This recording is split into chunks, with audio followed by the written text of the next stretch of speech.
David Russell Williams enrolled in the Royal Canadian Air Force in 1987 and was soon promoted to captain by January 1, 1991.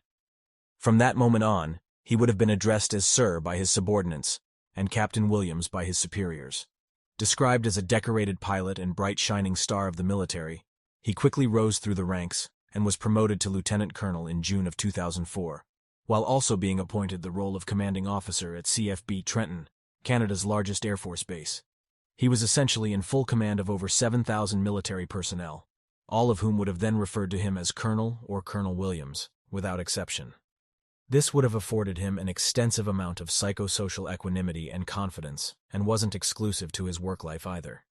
The designated title of colonel would have been printed on all forms of identification, and every formal encounter would sanctify this military standing. A doctor, lawyer, police officer, or any other figure of authority would have recognized and complied to this common courtesy of addressing him by his professional rank, boosting his composure and self-assurance each and every time, as his elevated social standing and military achievements were accentuated for all to see. There was one exception, however, and that was the day he met Detective Staff Sergeant Jim Smith. Before clarifying the psychological relevance as to why a senior detective would purposefully refrain from addressing a highly respected military commander by his former title, we must first understand each of the elements and circumstances that led to the crossing of paths between these two profoundly dissimilar, yet equally fascinating individuals. 10 days earlier, on January 28th of 2010, Andy Lloyd received a call from his mother around midday, stating that his younger sister, 27-year-old Jessica Lloyd, had failed to show up for work and was not responding to phone calls or text messages. He immediately drove to her isolated home on Ontario's Highway 37 and discovered she wasn't there. There was no sign of a break-in, and Jessica was known for leaving her doors unlocked. However, all of her personal items were still inside the premises, including her phone, passport, and driver's license. Ottawa is known for its remarkably low crime rate and widely recognized as the safest city in Canada. The local authorities had resources to spare, and a missing persons investigation was launched immediately, which included an entire division from the Ottawa Police Department, over 2,000 members of the public, and even a specialist search and rescue unit from the Canadian Air Force was deployed. The word spread extremely fast across the city, through the help of the media, and on the second day of Jessica's disappearance, an anonymous member of the public came forward with vital information. He stated that while driving home from work the night before, at roughly 3 a.m., he drove past Jessica's house and noticed an SUV parked in a field just a short distance away. He stated that he remembered feeling that something just seemed off, as it was parked in such an unusual area at such a late hour, and that he had driven past the premises hundreds of times before, and not once seen a vehicle before that moment. Police immediately canvassed the area in question, where they found tire tracks in the field and boot prints leading up to Jessica's house. They'd had obtained their first two significant pieces of evidence, which then became the foundation for the next stages of the investigation. Police immediately set up 6 roadblocks throughout the surrounding area and stopped every SUV that passed in the hope of finding a match to the tire tracks.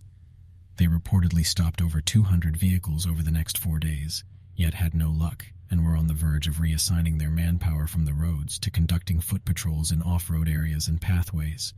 However, at roughly 7:30 p.m. on February 4th, their luck was about to change, as the sports utility vehicle of Colonel Russell Williams was stopped.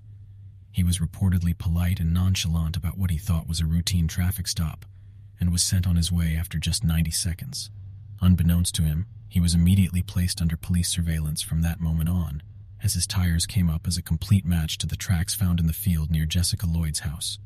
2 days later, on Sunday, February 7th, he received a call from the police headquarters in Ottawa asking him to visit the premises for the purpose of answering questions in relation to an ongoing investigative matter. The colonel did not inquire further and agreed to drop into the police station immediately. He reportedly told his wife that he would be back for dinner before setting off and arrived at the headquarters shortly before 3 p.m., where he was greeted by Ontario Provincial Police Detective Staff Sergeant Jim Smith, a trained polygraph technician and senior investigator of the Police and Behavioral Sciences Unit. You just have a seat there, Russ. The guy I was speaking with on whatever night that was Russ as well. Oh, yeah. And he took every number I had. Yeah, now they were doing some pretty thorough interviews that night. So. Yeah, absolutely. I was Right. glad to see it. I'm just going to move your gloves here. That's a little microphone, just to make sure there's nice and clear. As you can see here, everything in this room is videotaped and audio taped. Check. You ever been interviewed by the police in a room like this before? I Or? have never been interviewed like this. Oh no? Okay. No. Let's get this set up there. I guess the closest interview by NIS for top secret clearance. Oh yeah. All right. Well, again, Russell, I appreciate you coming in. An investigation like this, I mean, I'm sure you can appreciate it's been big news, especially down Belleville way. And you know, obviously, our approach to cases like this is that we don't give up on somebody being alive until we get evidence that they're not. So, because of that, we're treating Jessica's case as an emergent situation, obviously. Yeah. So we're fast forwarding things that we might normally take our time with, and that's why we're here on a Sunday afternoon. Sure. So again, I appreciate it. No problem. We're going to do a pretty thorough interview today. Okay. And the reason for that is because the last thing we want is to be calling people back again and again and again. Okay. So what we're going to do is we're going to go over a number of things, and I'm going to explain what all those are to you. Okay. I'm a big coffee guy. I don't know if you're a coffee guy or I am not, a but I coffee didn't guy, want to actually, drink in yeah. front of you. So No, I appreciate that. all right, go ahead. I could definitely, are they black? Yeah, they're just black with sugar. I could definitely take them. I just started my gum, so I probably have it a little bit. Started your what, sorry? Gum, just Oh, first piece of gum. Well, there's napkins there if you want to toss it or whatever. I appreciate that. All right, and again, like I said, this interview is going to be very thorough. But again, I have a simple rule when I talk to people. It's I'm sure you're the same way. I treat everybody with respect. I don't want to ask you to do the same for me.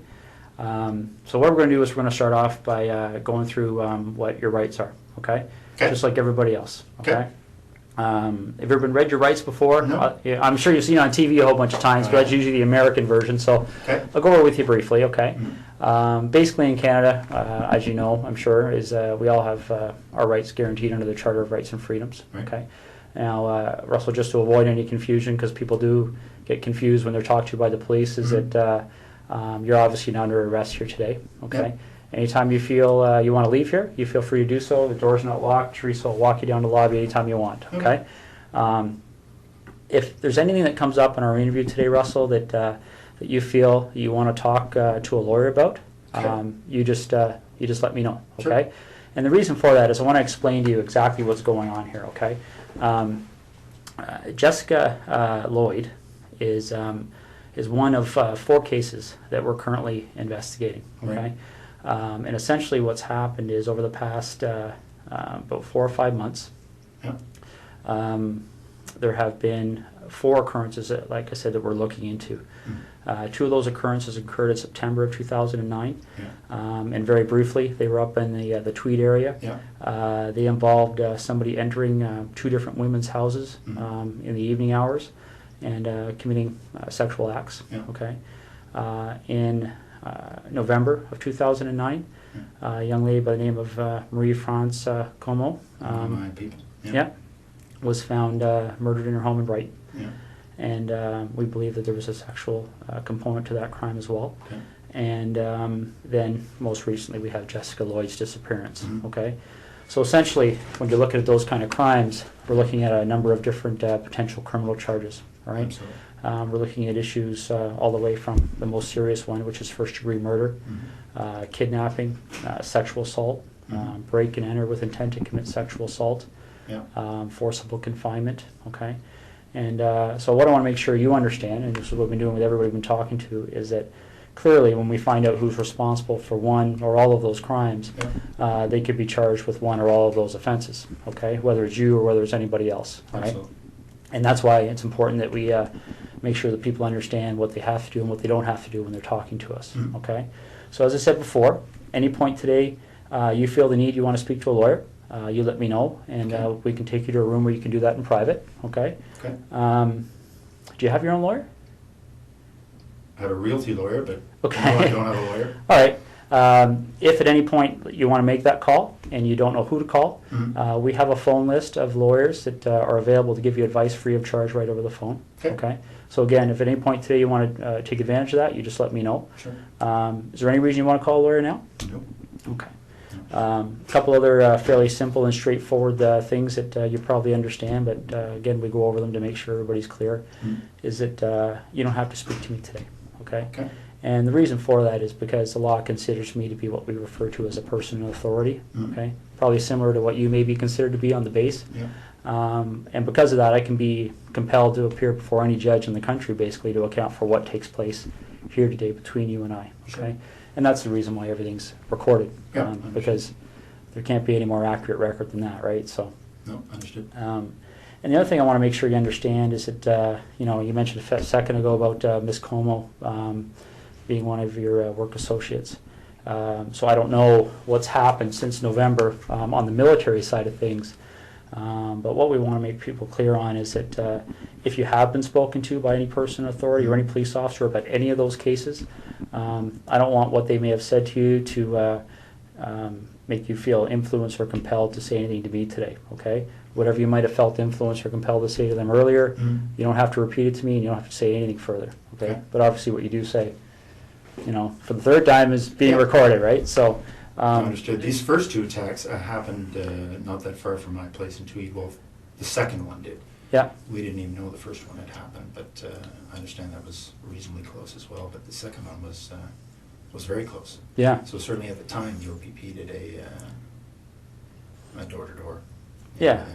Within a couple of days, probably the same night. So I spoke with a couple of guys then. okay. Yeah, and I'm aware of that from looking at the different cases. And essentially, Russell, in a nutshell, that's what we wanted to talk to you about. Okay, those 4 cases are of concern to us, and you know, you've kind of almost hit the nail on the head about some of our issues that kind of make us want to talk to Russell Williams. Okay, because essentially there's a connection between you and all 4 of those cases. Would you agree? Geographically, And then I guess or I drive past. Yes, I would Yeah. have to say there is a connection. Yeah. yeah, and that's why I'll be quite frank with you. That's why things kind of evolved when the officers talked to you on Thursday night. Okay. We kind of went from there because when I think you discussed with them the fact that you were a colonel Yeah. at the base. I was in uniform at the time, so. Yeah, so pretty obvious, right? Yeah. So essentially, then the connection with Miss Como Yeah. was made, and I believe you're a door or 2 down from one of those 2 incidents I think in Tweed. 3 doors down. Yeah. Yeah, Very close. Absolutely. yeah, exactly. So those are some of the issues we wanted to discuss with you. Yeah. Okay. So just getting back to these 4 incidents that we're talking about. Maybe you could just give me a little bit of history as to your arrival in the base in Trenton. When did you start working there? Friday on the day I was.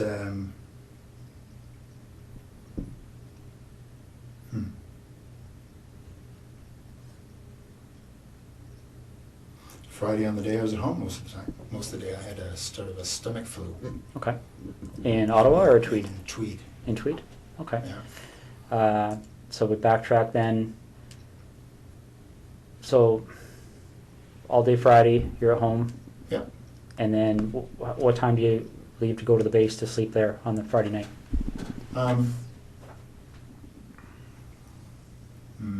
Not sure. Probably just went in for just before bed. So I probably left Tweed at between 8 and 9 or so. Okay.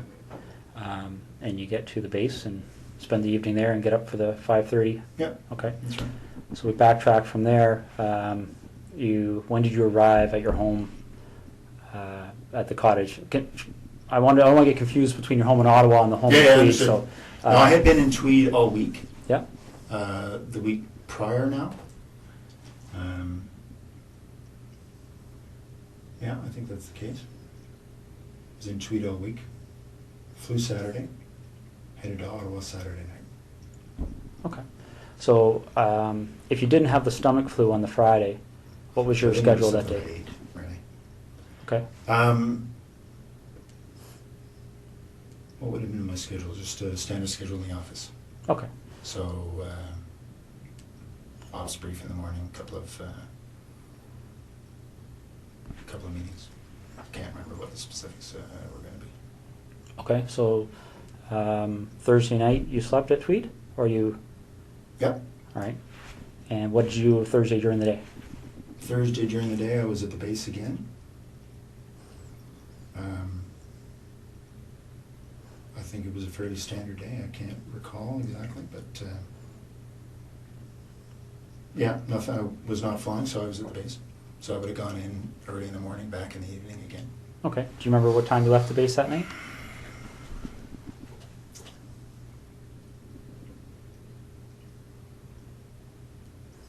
I don't remember anything peculiar, so I would say,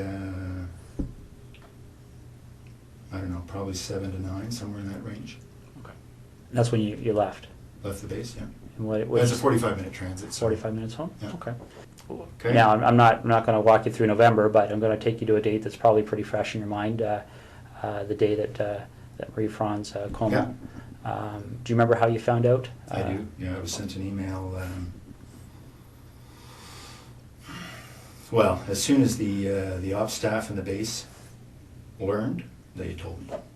Okay. So I got an email. I can't remember if it was late at night, early in the morning. It was certainly, I saw it, I want to say first thing in the morning, because I had just come back from Ottawa. I was in Ottawa for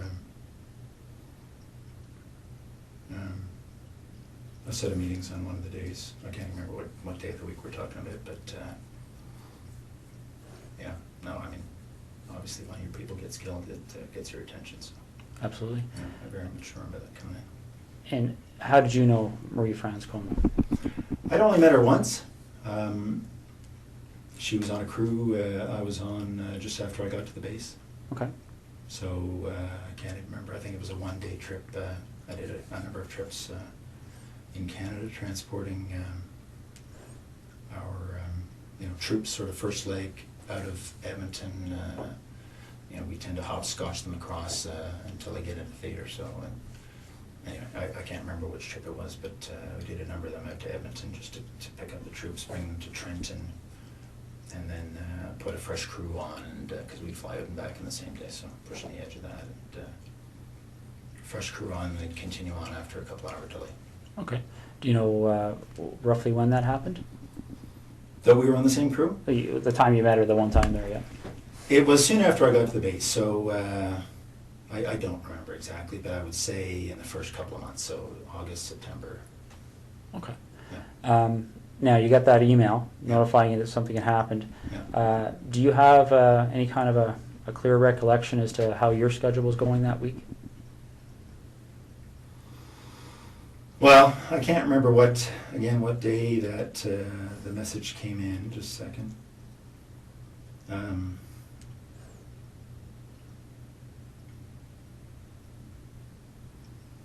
No, I can't remember what day of the week, but I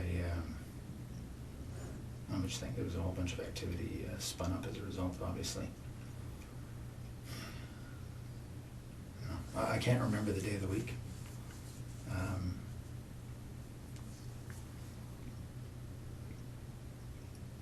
I'm just trying to think through the news reports I read.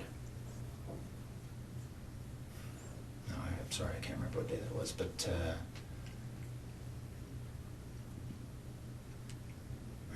what we learned after the fact was that the MPs had learnt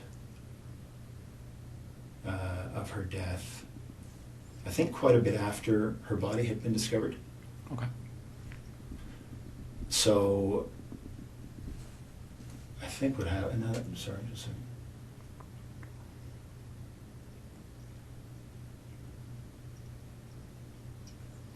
Okay. So I think, if I remember correctly, the MPs learned late that evening. Can't remember when, obviously, her body was discovered. It was probably in the news reports. But so they learned, and then they passed it to ops, so they immediately passed it to me. Okay. The MPs work for the wing operations officer, so they go through their chain of command, and then as soon as the duty watch officer had that information, she advised me. Okay. So again, that particular week, along with some others. Right. I'm sure it spread like wildfire. Yeah, absolutely. So that particular week, do you have any recollection? Well, for instance, when you got the email, Yeah. do you remember where you were? I was at home in Tweed. Okay. Yeah. Do you remember if that was a week that you were reasonably stable in Trenton, or had you flown? No, I had been in Ottawa. I had been in Ottawa earlier in the week for some meetings over in Gatineau for one of the It's actually for the C-17 acquisition.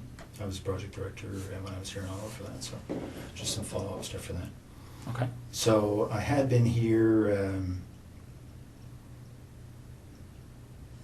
at some point in that week. Again, I can't remember how the days all fell together, but I seem to remember that I got this word shortly after having come back from Ottawa. It seems to me it was the same week.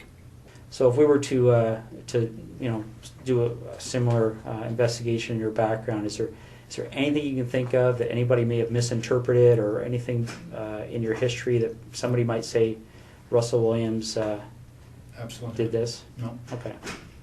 Be very boring. What's that? It'll be very boring.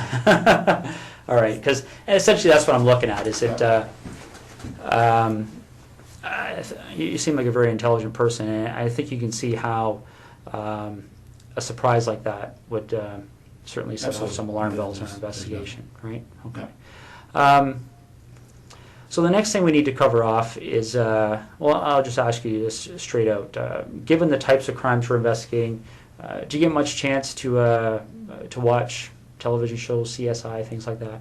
I do watch, I prefer Law and Order, but I do watch CSI occasionally, yes. Okay. So you have an idea of, obviously, the forensic capabilities, things like that are out there. What would you be willing to give me today to help me move past you in this investigation?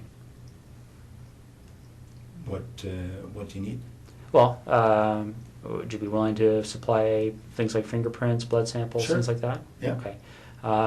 Footwear impressions? Yeah. Okay. All right. I think that's what we're gonna ask you to do. Okay. All right.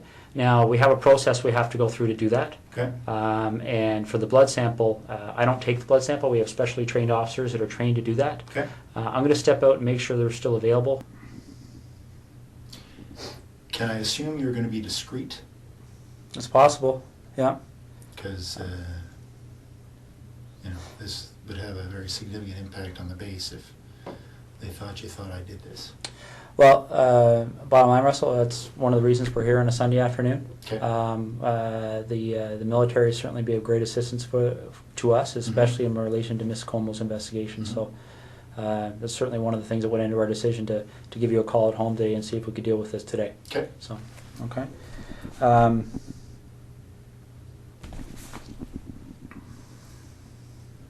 Because it's tough to undo the rumor mill once it gets started.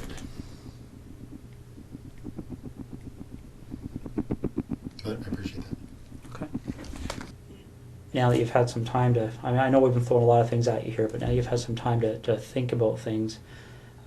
Is there anything that you're concerned about that buccal swab matching in any of those 4 residences? Is there, I guess, let me explain what I'm getting at here, Russell, okay? This is a significant investigation, as you can well imagine. Yeah. That DNA is going to be significant in our investigation, both quite possibly to help you, quite possibly to help us. Understood. I don't know yet. I don't know what the result is yet. Mm-hmm. And I'll go back to the example I gave you because it's a very similar issue, I think. And you talked about the idea of discretion here. Okay. Mm-hmm. You talked about the idea that I think hopefully you appreciate the fact of how we approached you here. Yeah, absolutely. And essentially, we have no issues with that. Okay. We talked recently about the whole idea of any unusual sex acts in your history. Mm-hmm. But another thing that can often happen in cases like this is that people become concerned about things like extramarital affairs, indiscretions along those lines. Mm-hmm. Is there any contact that you may have had with any of those 4 women that you may not want your wife to be aware of? Anything like that that we should know about to try and explain why, if your DNA is found, it would help us understand why it may be there? Absolutely not. Okay. Can you think of any reason why we would find your DNA in any of those residences? Let's focus on, well, for instance, I believe, let me just check the name there, make sure I've got the right address. Talking about the house that was just a couple of doors down from you there in Tweed. A couple of doors down was the, Lori. I don't know her last name. I don't know. Mazzacati? I don't even know what her last name is, but there's the woman down the road, 3 doors down. Yeah. Her name is Lori. I don't know her last name. All right, let me just make sure we're on the same page here.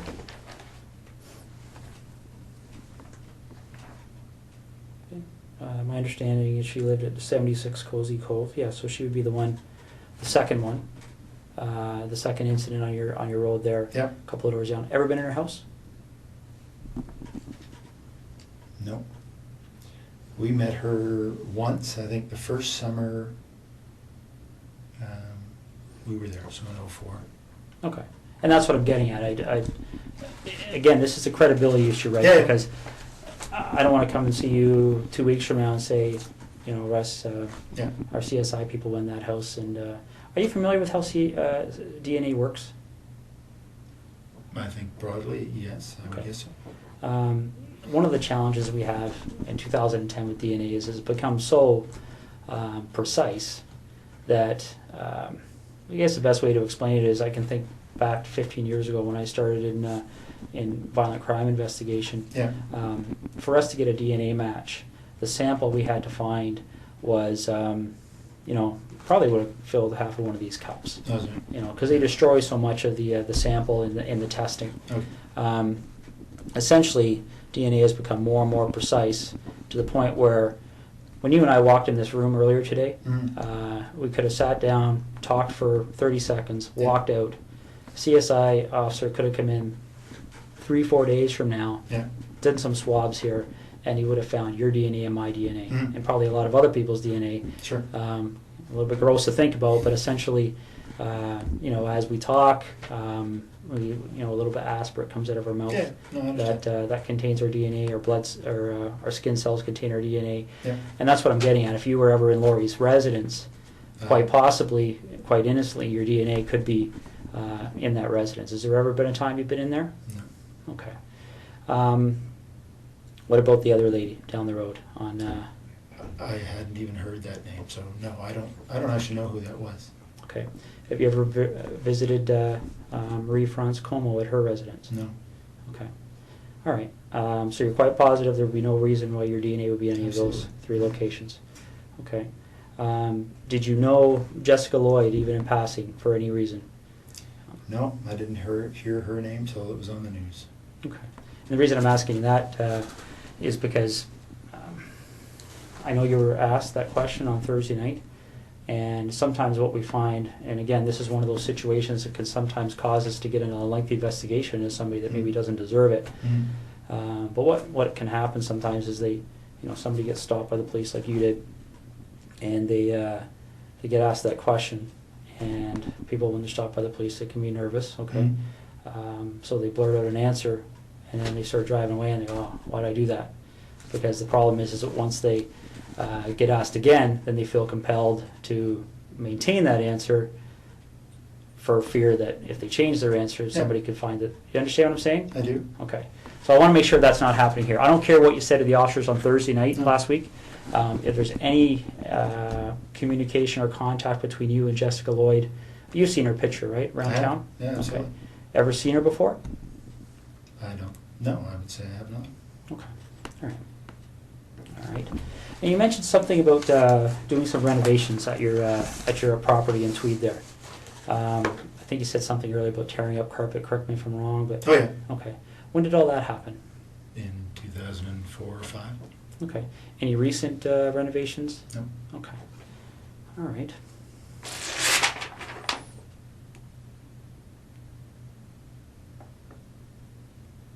Just want to make sure I'm covering all the bases here. Okay. What kind of tires do you have on your Pathfinder? I think they're Toyo. Okay. Do you know the brand name, or sorry, the I think that make? is I don't remember. Sorry, the make is Toyo. Yeah. I don't know the model. Okay. Just see, I'll read this off to you, see if it rings a bell.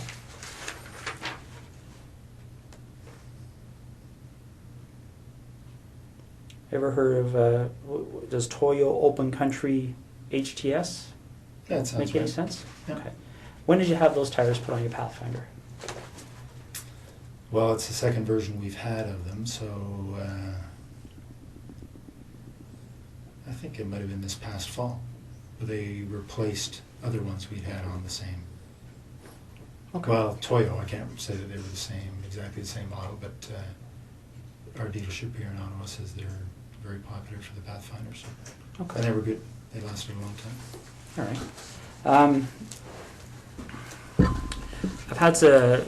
I think you were talking about the whole idea of the MPs helping us with our investigation, stuff like this. You have the same system as we do at our headquarters with the swipe cards. Mm-hmm. One of the things one of our investigators did is they made a call while I was talking to you there because we were trying to work through that week of the 23rd of November. Okay. 23rd being the Monday, 24th being the Tuesday. Okay.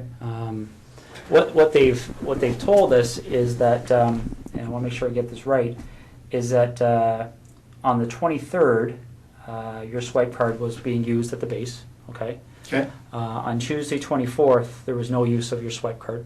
Okay. And then on the following days, the Wednesday, Thursday, Friday, there was what appeared to be average activity of your Okay. swipe card in the base. Does that make sense to you? It does. That says that I was in Ottawa on the Tuesday. Okay. Do you remember where in Ottawa you were? Yeah, I was in Gatineau with, as I said, meeting about the C-17. Okay. Now, again, I want to be fair to you here. We're going back 2 months. Yeah. Are you sure that would have been the day you were in Ottawa? Well, only because I wasn't at the base. Okay. So I can't remember, honestly, that that's the day I had the meeting in Ottawa, but if I wasn't at the base, it was because I was here. Okay.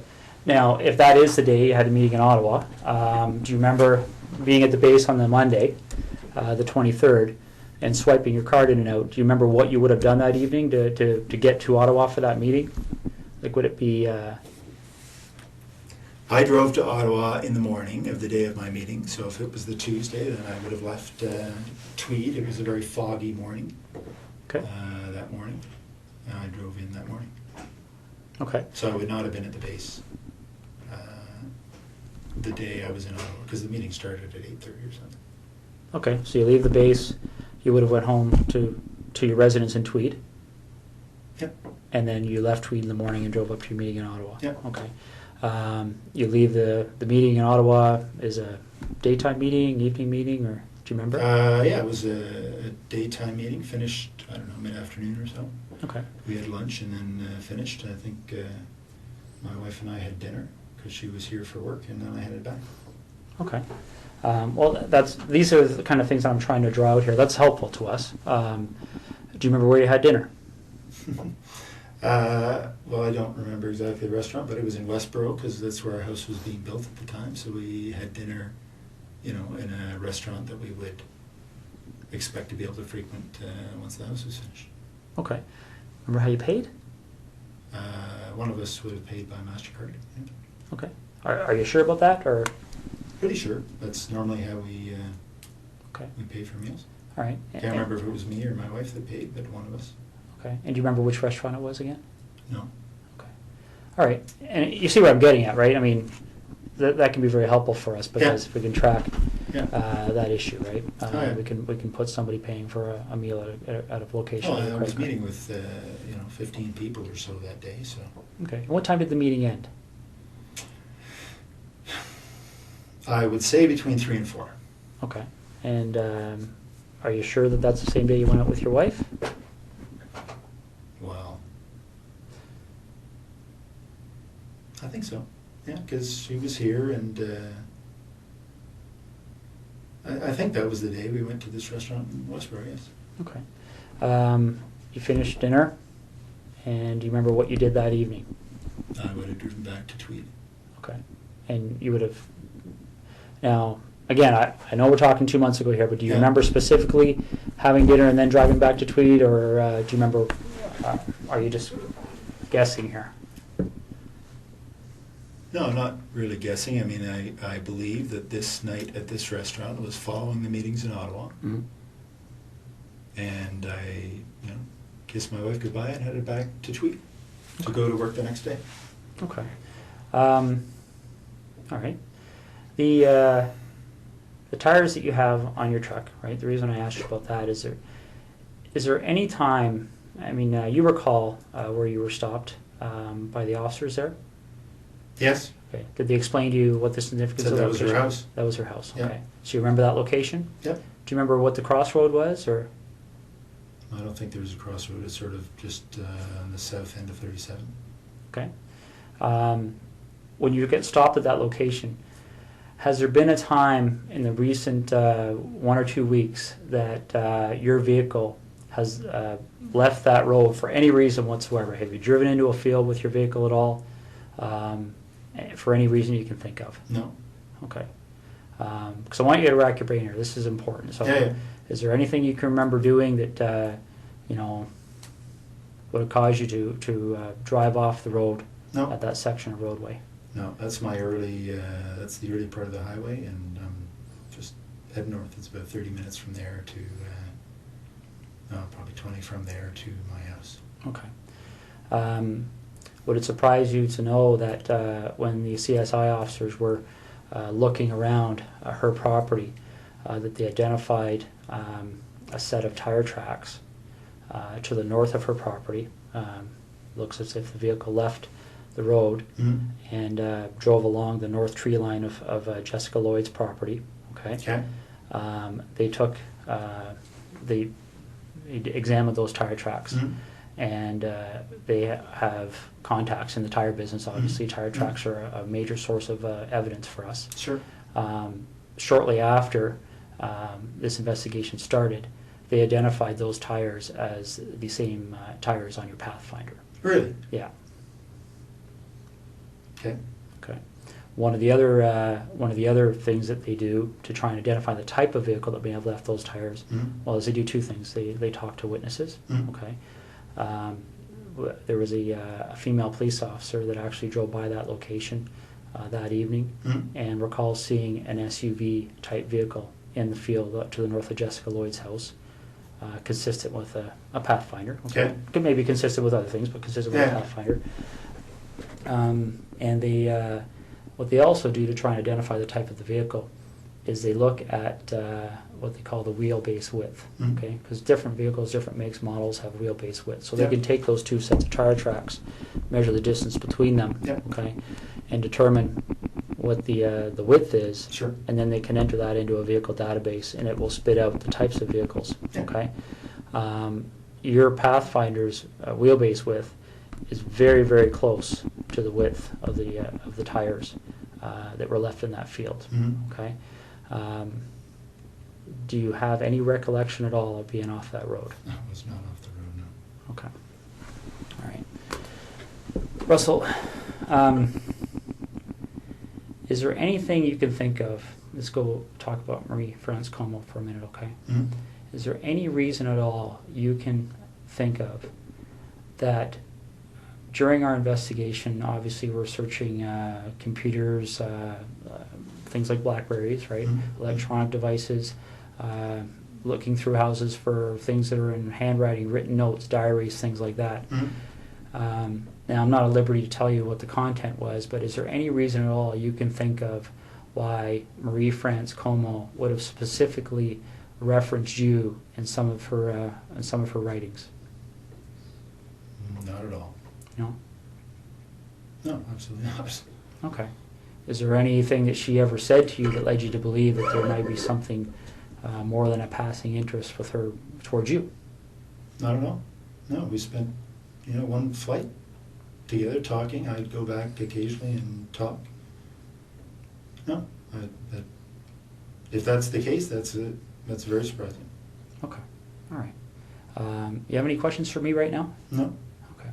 I'm just going to step out and see how things are going, okay? Okay. I mean, it is a Sunday, but there's probably 60, 70 people working on this file, so there's a lot of things happening. Sure. So let me go out and see what's happening, and then I'll come back in and we'll hopefully continue, okay? I told you when I came in here that I'm going to treat you with respect, and I've asked you to do the same for me. We talked about the whole idea of how we've approached you here, okay? The trying to be as discreet as possible, okay? But the problem is, Russell, is every time I walk out of this room, there's another issue that comes up, okay? and it's not issues that point away from you, it's issues that point at you, okay? And I want you to see what I mean, all right? This is the footwear impression of the person who approached the rear of Jessica Lloyd's house on the evening of the 28th and 29th of January, okay? All right? Now, I want you to keep in mind that this is slightly smaller, okay, in scale, okay? Okay. All right, that's not to scale. The footwear is actually bigger. Okay. If you look here on the ruler, you'll see that 1 inch is just slightly smaller than an actual inch, okay? But this is the way it prints off on the computer. Yeah.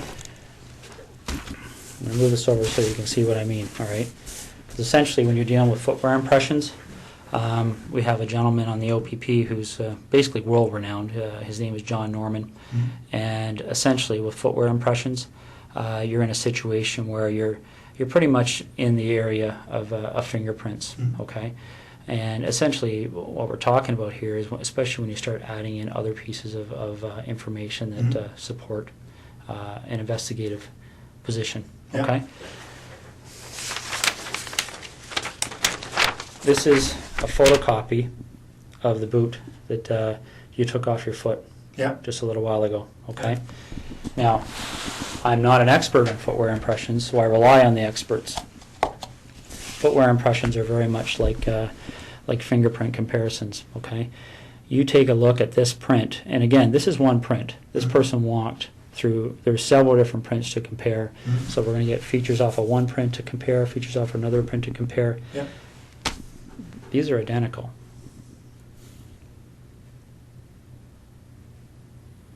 Okay. Your vehicle drove up the side of Jessica Lloyd's house. Your boots walked to the back of Jessica Lloyd's house on the evening of the 28th and 29th of January. Okay. You want discretion. We need to have some honesty, okay? Because this is getting out of control really fast, Russell. Okay, really, really fast.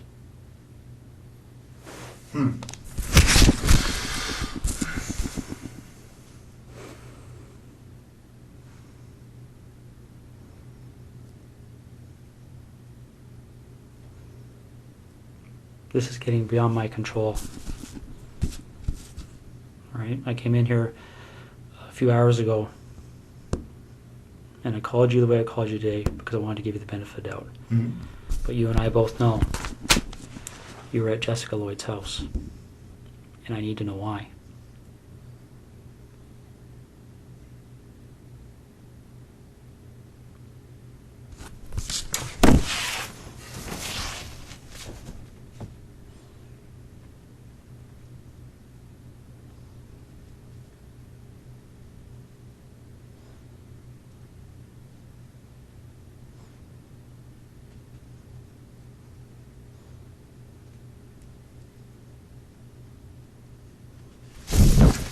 I don't know what to say.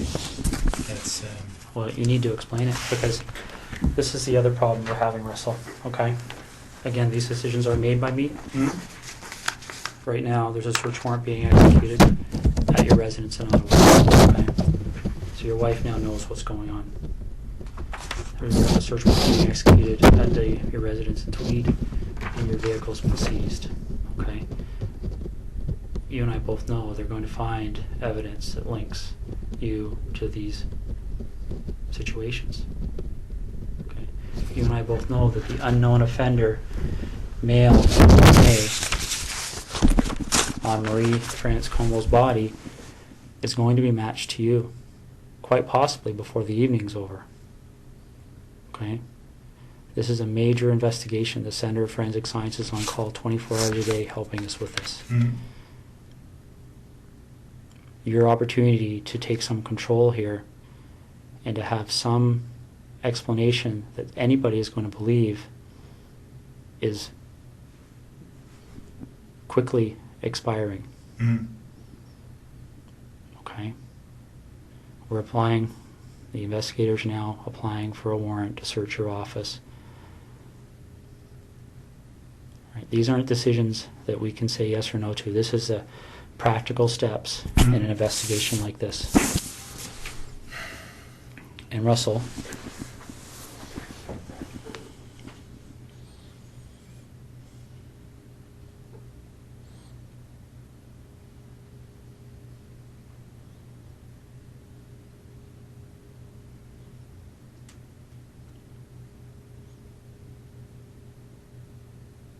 Russell, listen to me for a second, okay?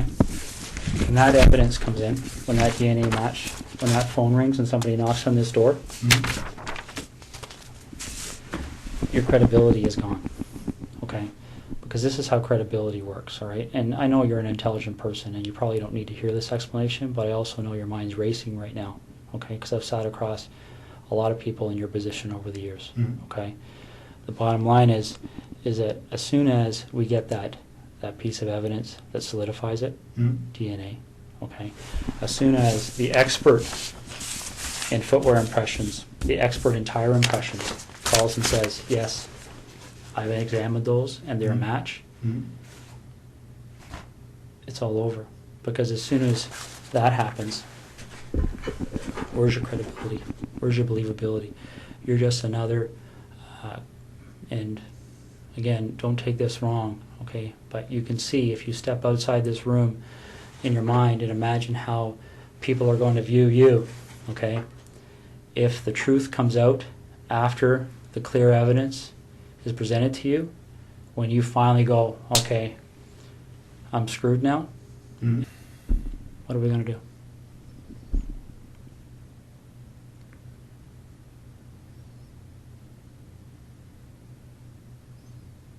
Russell, you know there's only one option. What other option is there?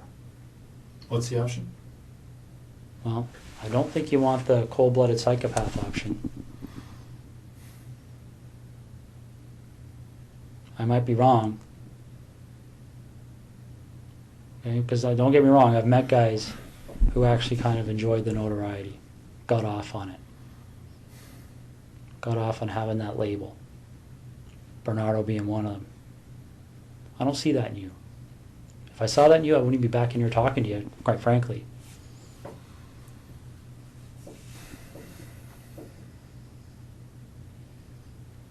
But maybe I'm wrong. Maybe you got me fooled. I don't know.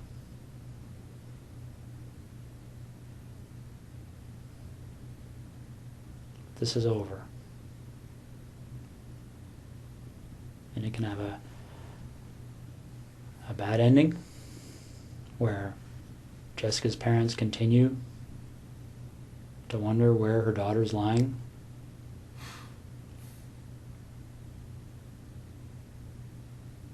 And I don't know. I mean, obviously, there's a huge search still underway, and it'll continue. It'll continue until her body's found. That might even happen tonight, for all I know. Once that happens, then I don't know what other cards you would have to play.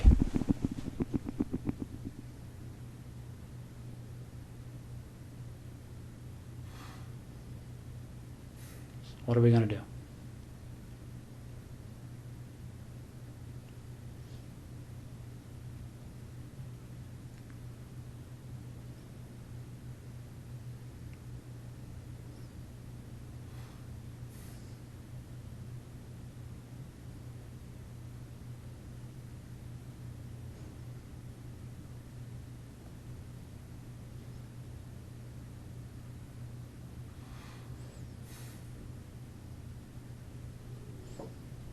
Russell, what are we going to do?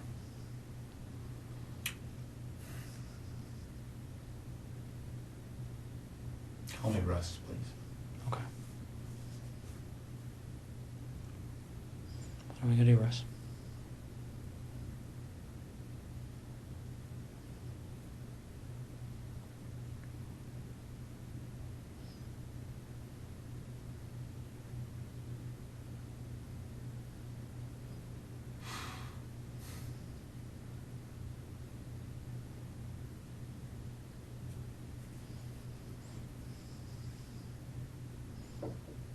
Is Jessica somewhere we can find her easily?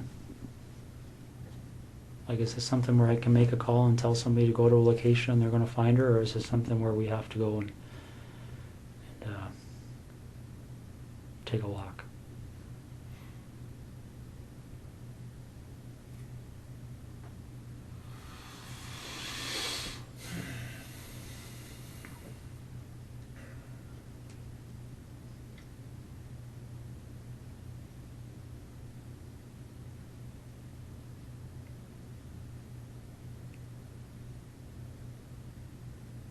Which direction are we heading in here?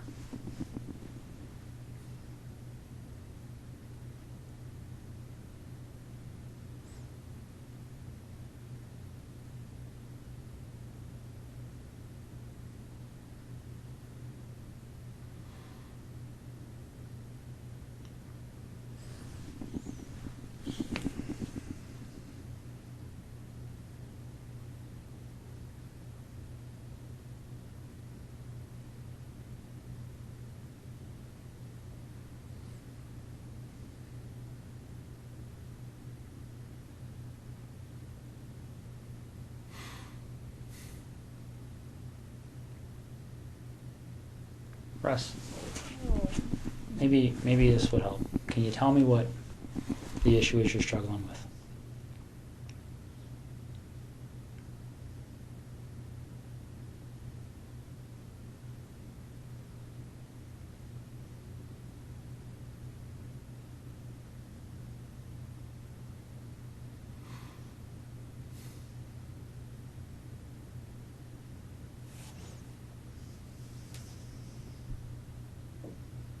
What's the issue you're struggling with?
It's hard to believe this is happening.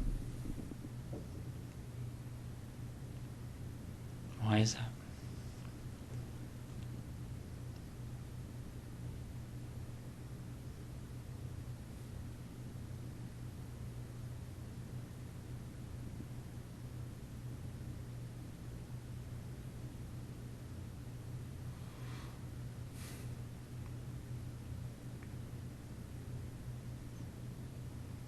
Why is it hard to believe?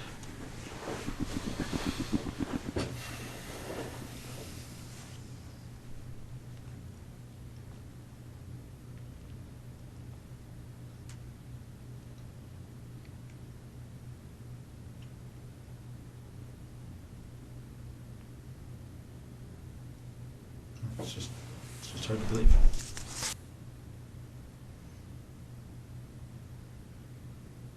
Whose decision was it? And we're going to find out the answer to this anyway. But whose decision was it to issue the directive to the base personnel that nobody had to speak to the police and to seek legal counsel before they were questioned? It's I don't think that was... my understanding that direction came from somebody that reports to you. What do you think they're going to say, Russ? No. What do you think they're going to say? All right, and let's step back for a second here, okay?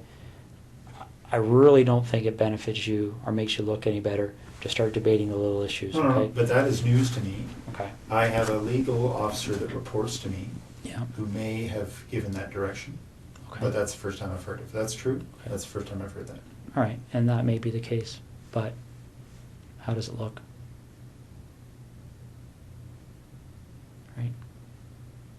we're not even dealing with something that's really even evidence, because it's not needed. I mean, when No, you no, have, but when you that- have DNA and all this other stuff, that's not even What really was the an issue. direction?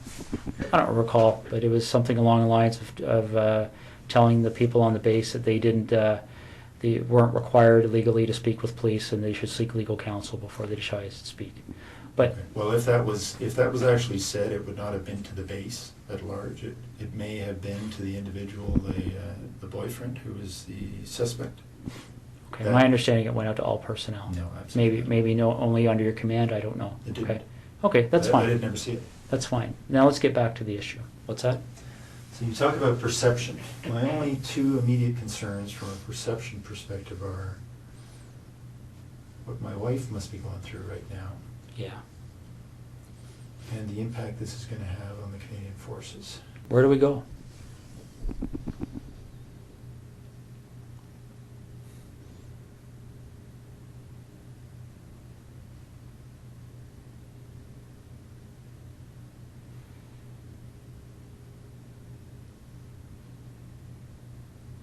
Russ, is there anything you want from me?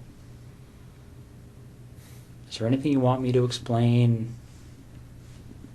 Is there something missing that you're struggling with that I can shed some light on for you?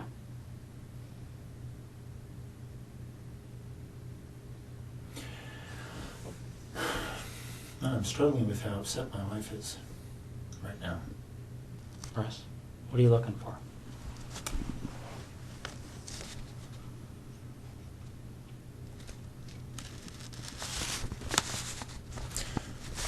I'm concerned that they're tearing apart my wife's brand new house. So am I. But if nobody tells them what's there and what's not, they don't have any choice. Computers will be brought to Microsoft in California. They'll be picked apart. You can't erase things from computers. It doesn't happen. I'm sure you've seen that. I'm sure that's pretty common knowledge these days. It just doesn't happen. They sell programs that to try and help people clean their computers of stuff, and our guys are pulling that stuff out all the time. The FBI is pulling that stuff out all the time.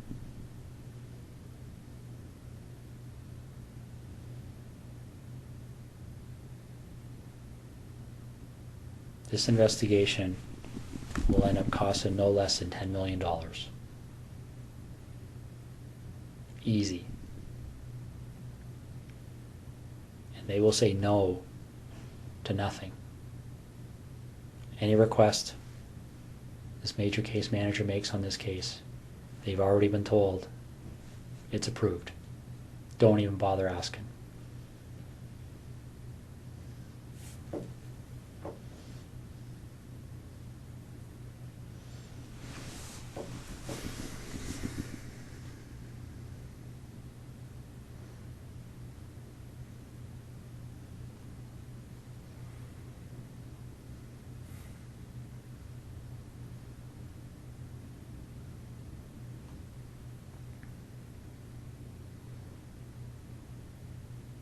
So what am I doing, Russ?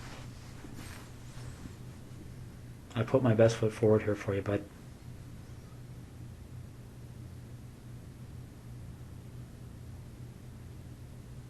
I really have. I don't know what else to do to make you understand the impact of what's happening here.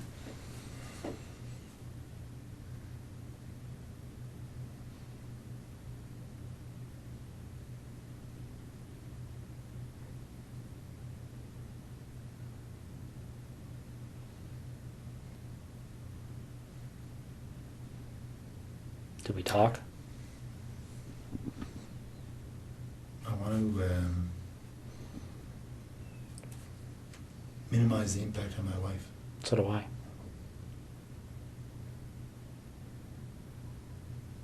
So how do we do that? Well, we start by telling the truth.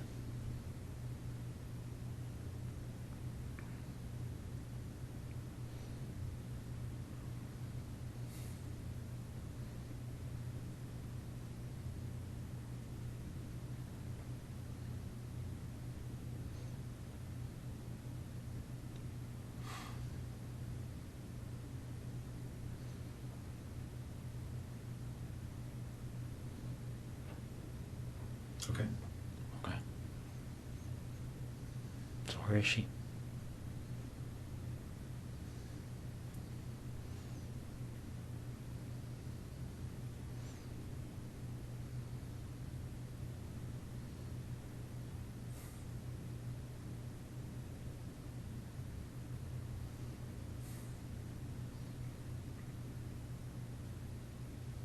Get a map. Is she close to where she lives? I've got maps of that general area.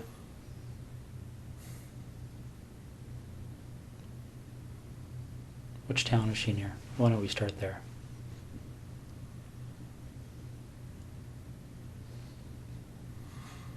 I'm not sure if you give me a map of that covers Calabar down to the highway and over to Tweed and south, I'll show you. Let me see what I got here. I might have something. Is she inside, outside? Outside.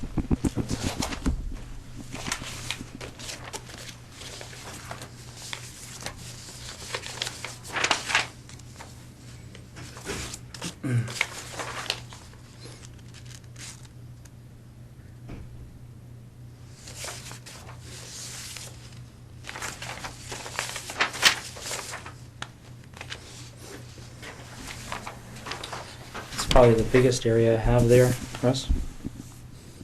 Yeah, you need more. You need a real map. So where am I going on on here to get to her? In this block here. Okay. So you're pointing to. A detailed map of that area, and I'll show you where she is. Okay. Is she close to a road? Yep. All right.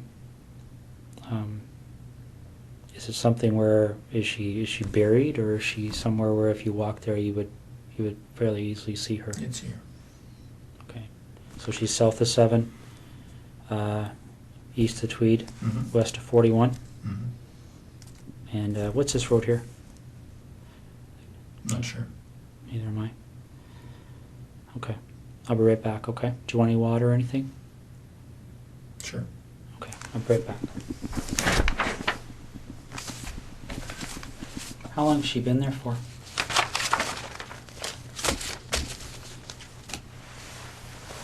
A little over a week.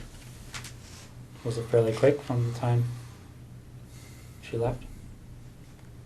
Friday night. Friday night? Yep. So where was she between Thursday night and Friday night?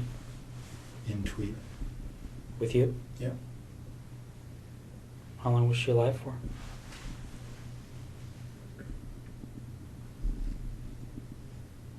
Almost 24 hours, not quite. Okay. Russ? You're doing the right thing here. Okay. Well, again, my interest is in making my wife's life a little easier. And Okay. with her family as well. Well, we share that But interest. there's no, your time in Ottawa is wasted, really. I'll tell you where the membership cards are. Where are they? They're in the house there, but In Ottawa? yeah. Whereabouts? Some in the camera bag, which they would have found in my office. Mm-hmm. And when you walk into the office on the left side, there's a desk of drawers, set Okay. of drawers, like a filing cabinet, wooden, IKEA. In one of the top 2 drawers, and there's a plastic divider, Yeah. and there's inside there are 2 memory cards, Okay. which are blank, but I'm sure they can be And whose images are on those cards? well, I've erased them, but I expect you'll be able to draw images of Jessica and I. What about Marie?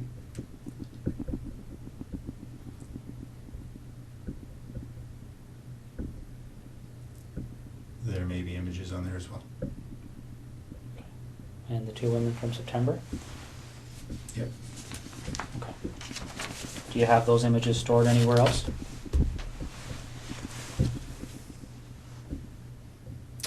Yeah, there are 2 hard drives in the house in Ottawa. I can draw you a little picture if you like.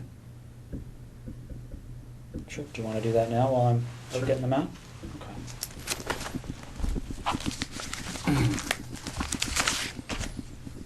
You want anything to eat or anything? Leave that with you. Okay. Sure.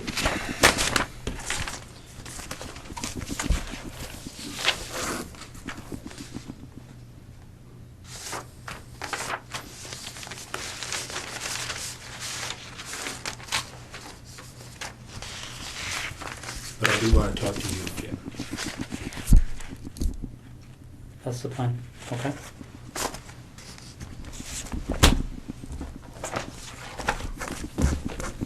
I'll be right back.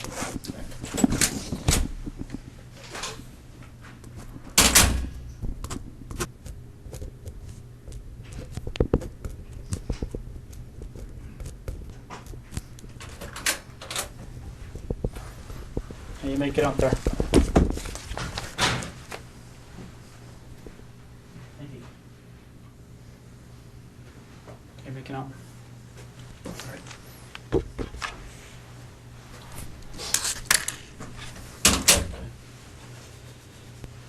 Somebody running around looking for an actual map, but I did the same thing with the Google Maps. Just have to load them up a little bit more.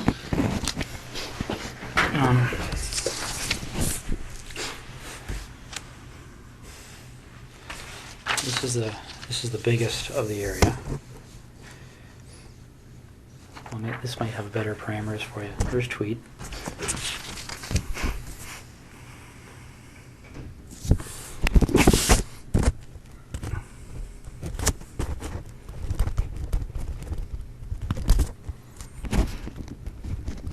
.7 kilometer from this intersection on the side of the road. And what road is that? Carey? South of, can't read that word. East Hungerford? Does that make sense? Oh, there it is there. Okay. How far off the road is she? 40 feet. Is she covered with anything? She's wrapped up. In She's what? on the surface. Just a gray something or other cover. Okay. Barry, the obvious question I'm going to have for you is, when they go there, and they'll be there shortly, they're going to find her? Oh yeah. Okay. I'll be right back. You look like you want to say something. Just that this place, my wife, it's been a dream for the better part of a year, so I'm keen to get them what they need and so they can leave her alone. Okay. Well, we're going to do our best to keep that as low-key as possible, okay? What do you want to talk about? 'Cause it's pretty wide open now, eh? Yeah. What do you want to know? Well, do you want to work forwards or backwards? Doesn't matter. Why don't we start with Jessica? Okay. How does that start for you?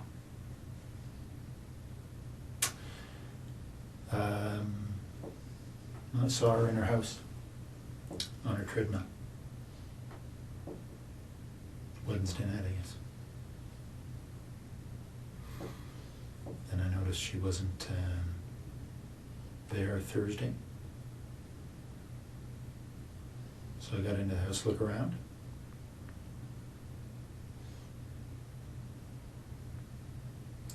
Then and they left. Noticed she'd come home.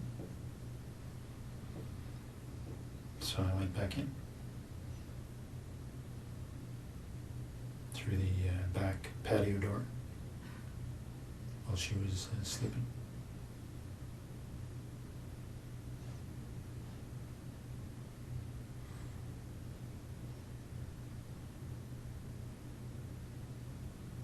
Okay. So I woke her up.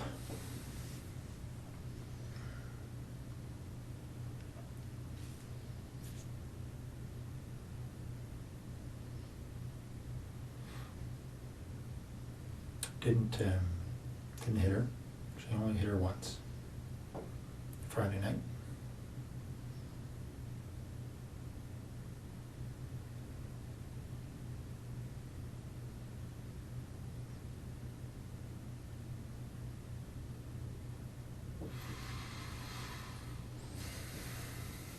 Okay.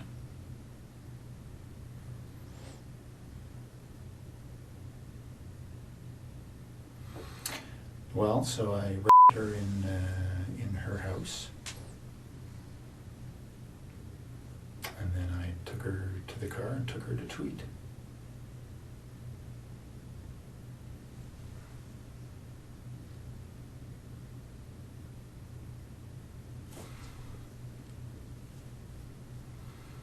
And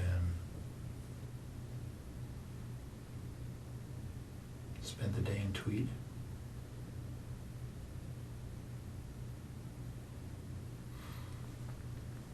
And then I hit her as we were walking. She thought we were leaving.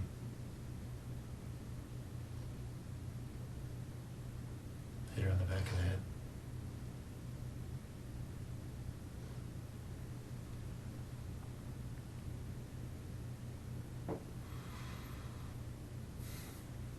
Okay. Anything particular? Well, what did the hit on the back of the head do?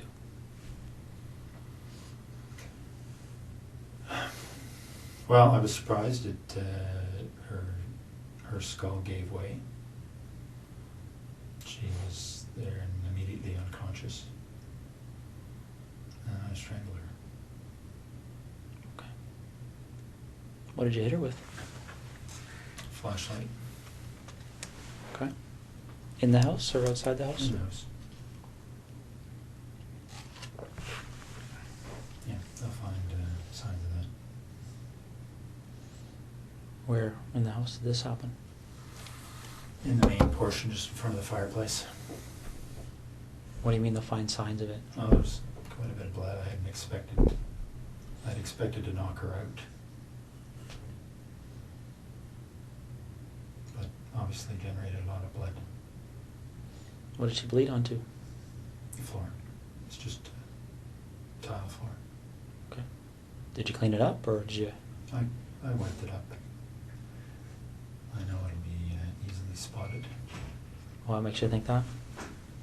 Like, if I walked in that house right now, would I see You it? wouldn't see it, not at all, but, you know, the right science will show it, I'm sure. Okay. So when that happened, did she have clothes on or was she naked? Or? She was dressed. Okay. So when we find her, is she gonna have those clothes on too? Yeah. All right. Okay. Marie France Como.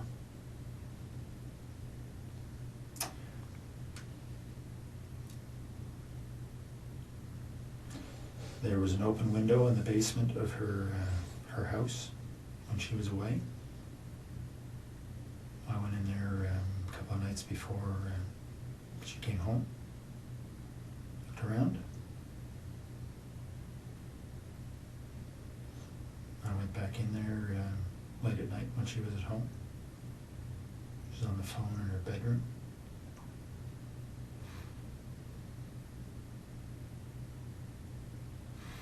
She actually discovered me in the basement. She was trying to get her cat to come upstairs, and the cat was in the basement, had seen me and was fixated on me in the corner. She couldn't get the cat up, so she came downstairs to try and get the cat, and I'm not sure why she came over to me. I guess the cat was staring at me, and she was wondering what the cat was staring at. The lights were on.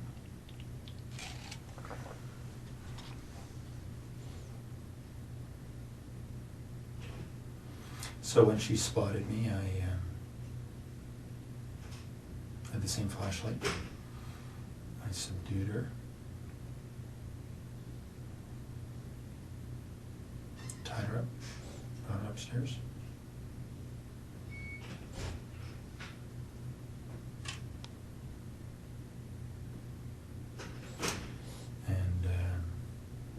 strangled her later in the morning. Well, more suffocated her. Some tape.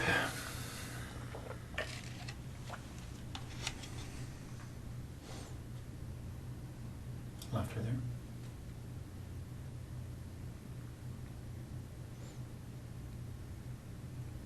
How did you subdue her? And when you say subdued her in the basement, what did you do? Well, I had the same flashlight, and you know, she saw me right away, so it was just I hit her a couple of times and around her head, try and knock her out. Didn't, but she was bleeding a little bit.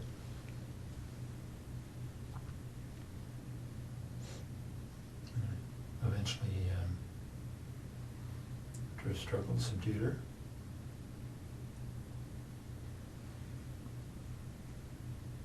Okay.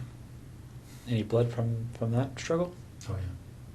No, not a whole bunch, but a flashlight did break her skin a couple of times. Okay. What area of the basement did that take place in? I was hiding behind the furnace, so she spotted me right there. Okay. Did she recognize you? No, I had stuff on my face. Okay.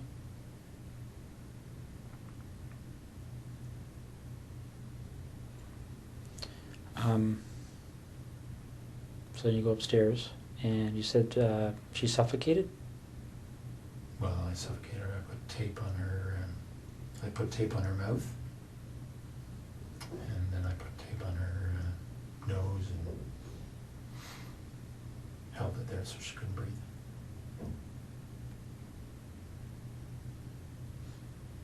Okay. What kind of tape was it? Duct tape. What happened to it? Well, I took it with me and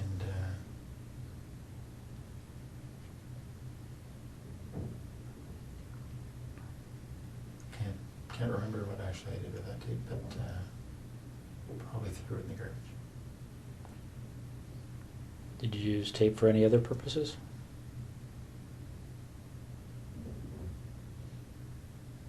No. Okay. Did she ever recognize you through this whole episode? No. What did you say you had on your face? I had just a cover for my head, just a, you know, a sports, you know, pullover type, like just a little cap kind of thing. Okay. Just a, I think, you know, lycra or something. And just a headband over my nose and mouth. So it covered most everything but my eyes. Okay. Now this flashlight, where is that now? And tweed. In the house? Yep. What kind of flashlight is it? It's a red 3 double D. I'm not sure what brand it is, but it's a metal, you know, one of these aluminum. It's like a big, I can't remember what brand it is. You know, aircraft aluminum flashlights already see around. Anyway, it's a bigger one of those. Did you take anything out of Marie France's house or Jessica Lloyd's house? Yeah, some of their underwear. Okay. That's all. And where is that?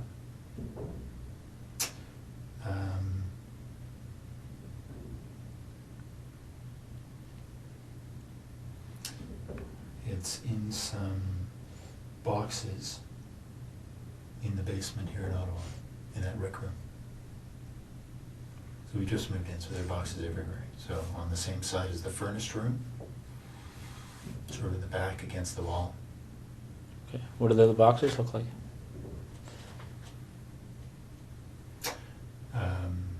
I think one's a scanner, the box for my scanner. Mm-hmm. They're all right next to each other, so a quick look through the boxes there will find it. Okay. How much underwear is in those boxes?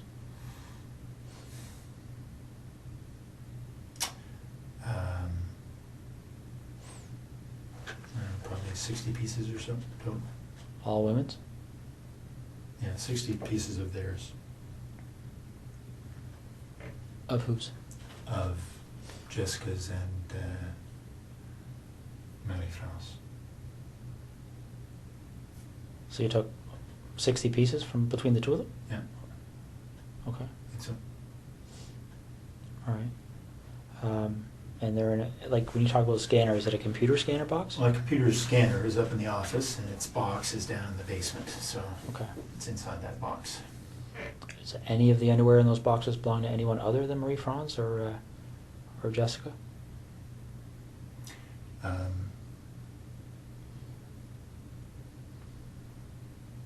Yeah, there's some from each of the other two women. Okay. Why don't we talk about those two women? Mhm. So the first one happened on the 16th, and I don't know why I can't recall their names, but the lady that was lived closer to you. No, Lori was closer to me. Okay.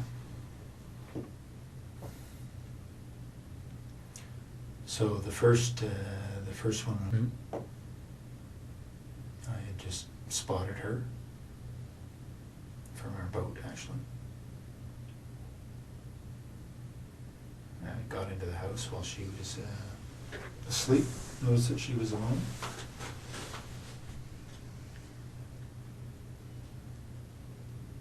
And just hit her with my hand while she was sleeping.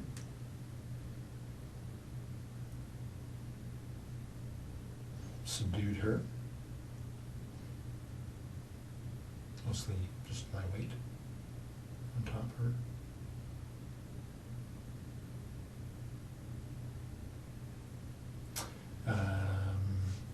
Had her take off her pajamas. Took some pictures. Took some of her underwear and left.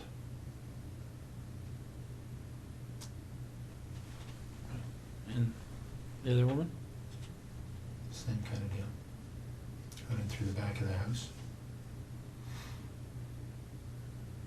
She was sleeping in her, not in her bedroom, but in her, in front of the TV. Very much the same story.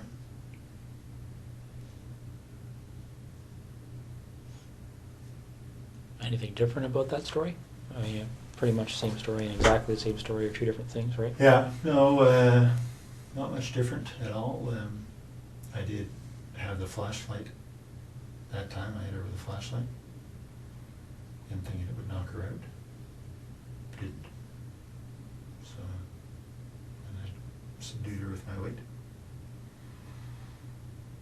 Took off her clothes, took some pictures, and left.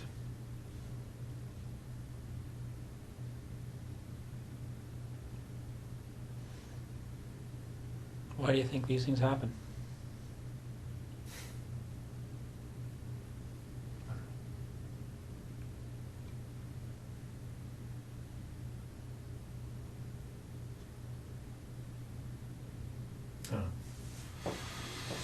Have you spent much time thinking about that? About why? Yeah. Yeah.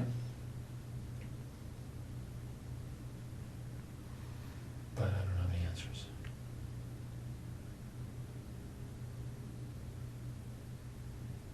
And I'm pretty sure the answers don't matter. Well, let me ask you this: did you like or dislike these women?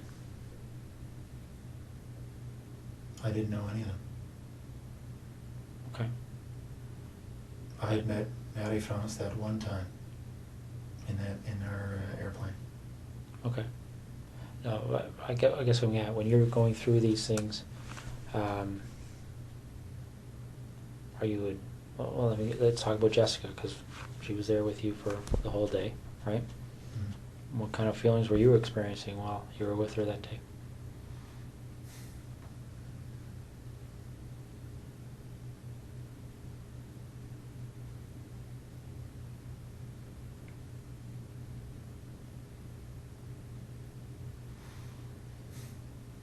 Oh, she was a very nice girl.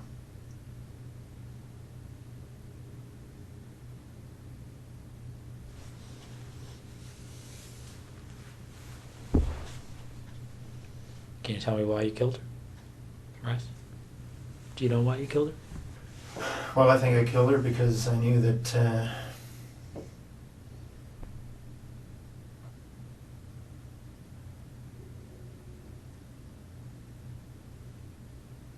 her story would be recognized.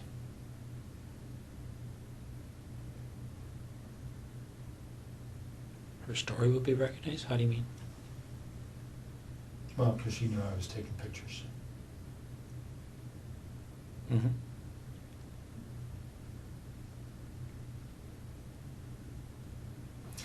So because of the two stories in Tweed, that would have been a fairly, yeah, been quite obvious. So if you didn't take pictures, what would you have done with her? I don't know.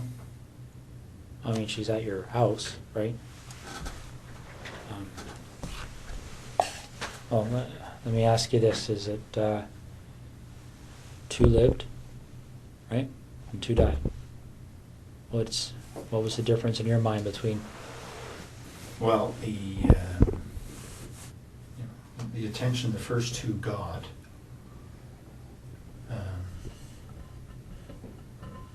was very much focused on, obviously, or for obvious reasons, the pictures I took.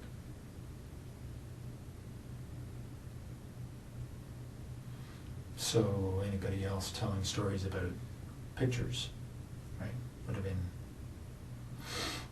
a fairly straight line.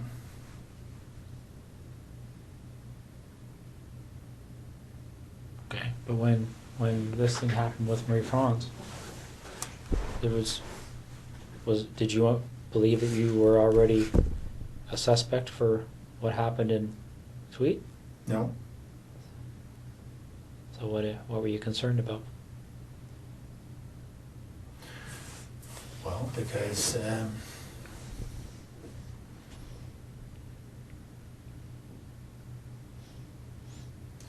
was pretty sure that she was serving military, right? Mm-hmm. It would have been difficult for investigators to ignore that connection. Okay. Yeah, makes sense.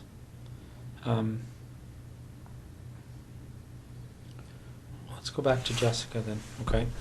You see her on the Wednesday night, okay? On her treadmill? Mm. How do you see her?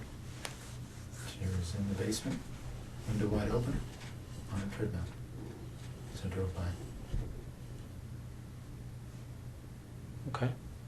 Did you stop to look at the house, or how does that catch your eye as you drive by? Well, I was looking to see who was where.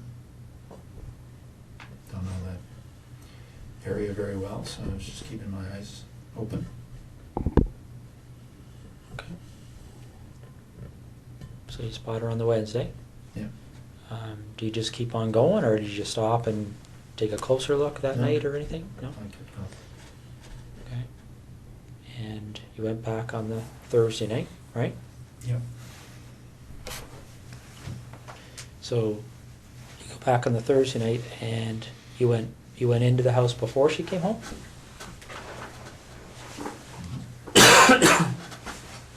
Yeah, she was out. Okay.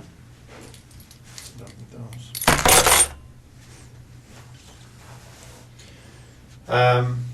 Yeah, she was out. in through the kitchen window. It's unlocked, everything else was locked.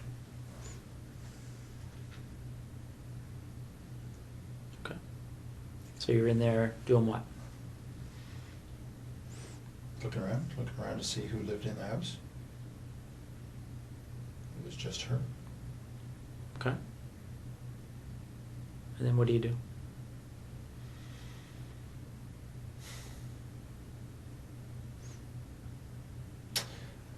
Well, I left the house. And then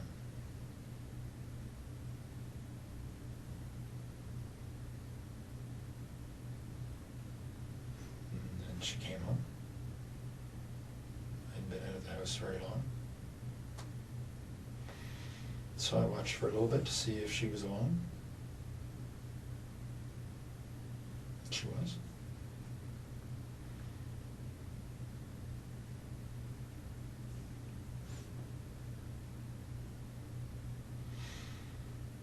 And I went in when she went back to sleep. When she went to sleep. Okay. So you go in, she's sleeping, and what do you do? Well, I snuck up to the side of her bed, expecting to try to knock her out. She woke up, but she did as I said. So I didn't hit her. What did you say? Lie down on your tummy. Okay. She did. I tied her up. What'd you tie her up with? Some rope I brought. So she's on her stomach. How are you tying her up? Just tying her hands behind her back. Okay. She got clothes on at that point? Mm-hmm. What kind of clothes? Sweats. All right. Tie her hands behind her back, and then what happens? I took her clothes off.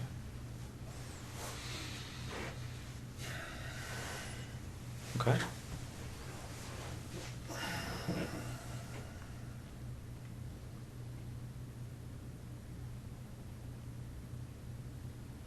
And then what happened? I her. Or could mean a lot of different things. What kind of sexual act took place? Just, vaginal and oral. Okay. Oral. Who was performing the oral sex?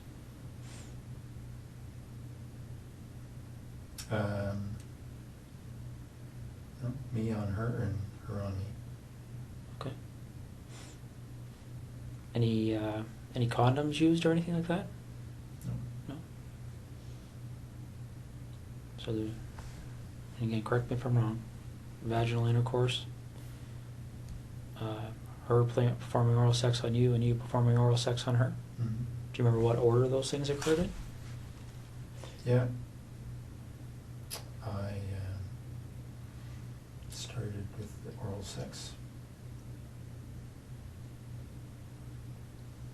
Then I raped her. And then later on I made her perform oral sex on me. Okay. Any kind of conversation happening when this is going on? Yeah, a little bit. What was being said? Well, I threatened her before I had her perform oral sex. What did you say? Well, I put a zip tie around her neck. I said that I would pull it if I didn't like what she would do. Okay. So she did what you told her to do? Mm-hmm. Any issues there? Any reason to pull it? No. So, do you remember if you ejaculated at that point? Or at any point? Not at that point, but later on. Okay. So, the oral sex finishes, and then what happens next?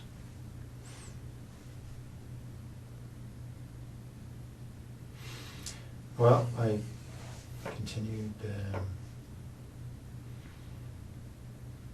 rape her, and I had her put on some of her underwear.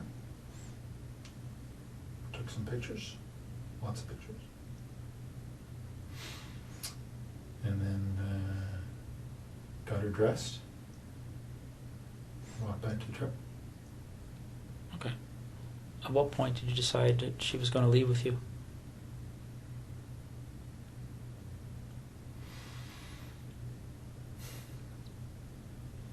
I'm not sure. That wasn't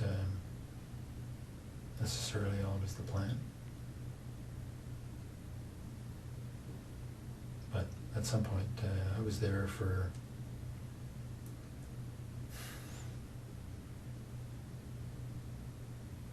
three hours, 3 and a bit.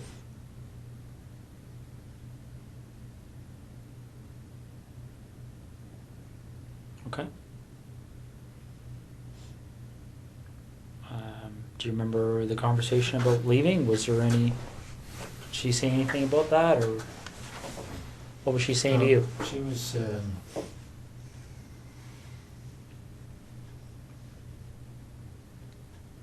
certainly cooperative. Okay.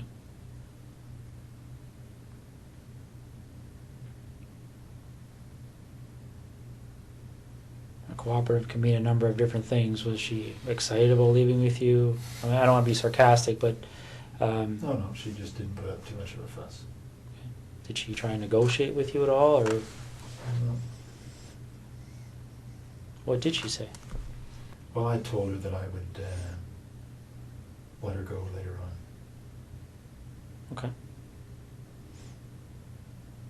So when you take her out of your house, is she still bound, or Yep, how is that done? just hands behind her back.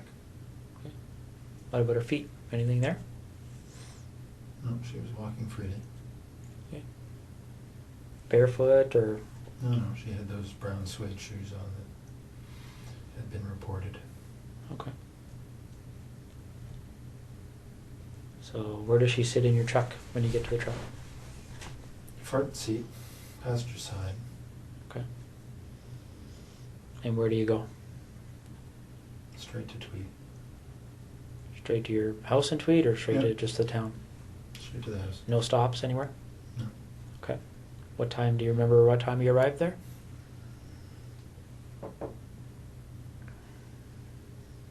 I don't exactly, but I'd say between 4:30 and 5:30. Okay. All right.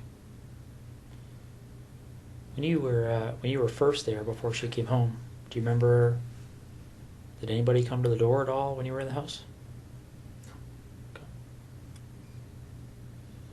No, I think somebody had come home, somebody had come to the house just before she did, because I thought it was her, but then they left.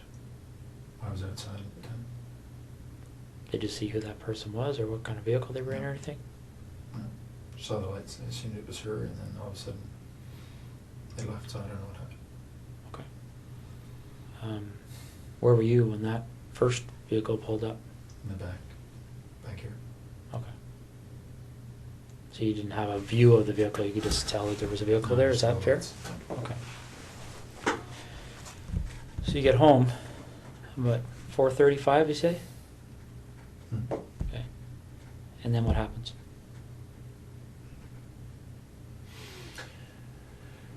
Well, she would go to the bathroom, and get a quick shower, wash her. Then we went into my bedroom. And to sleep a little bit. She was tied up. How was she tied up at that point? Hands behind her back. I put tape over her eyes from the beginning. So that's what she had. Okay. When they find her, is that tape going to be there, or was it ever removed? No, I removed it. Okay. What kind of tape? Duct tape. All right. The duct tape that you used, where's that roll?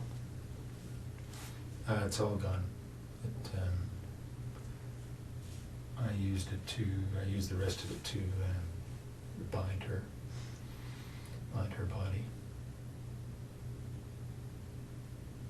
So, by all gone, is it with the body now? Okay. So you said, who went to sleep when you came home? You had a shower, or she had a shower?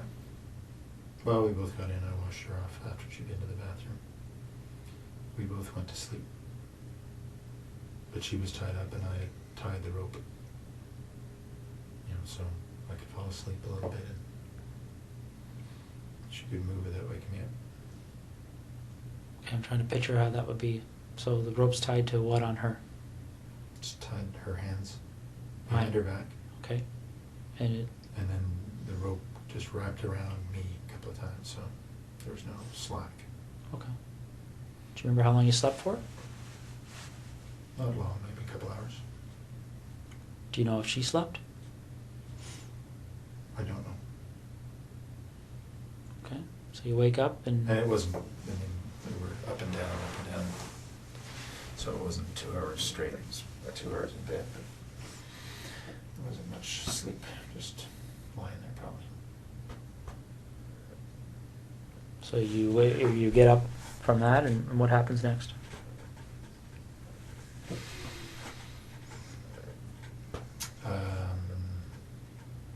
She had a seizure, actually.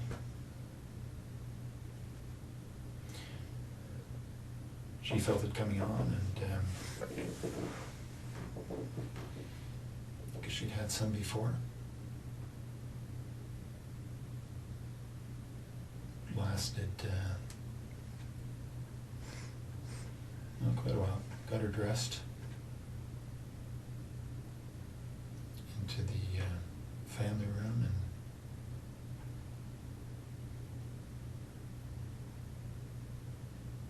and anyway, she recovered. She got obviously stress, but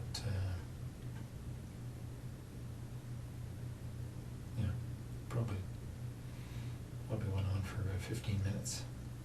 Sort of it.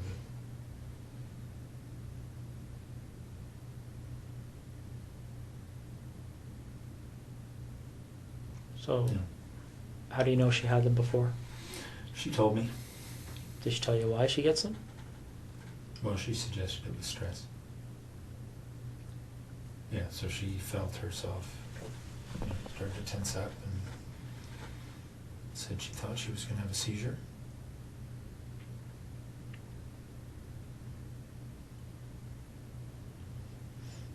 So it was convulsions is what she was having. Okay. So she recovered from that? Yep, I stayed with her and talked her through it and make sure she didn't bite her tongue. Okay. And then what happened? Well, then we had a little lie down right there because she was obviously exhausted. Put a cover over her and she went to sleep.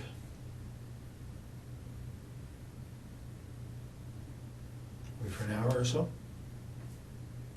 And I had told her earlier that before I let her go, I wanted to take some pictures of her in her underwear. And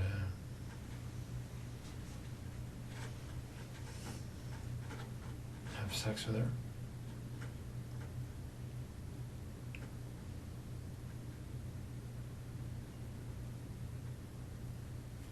So after she'd had a rest for an hour or so,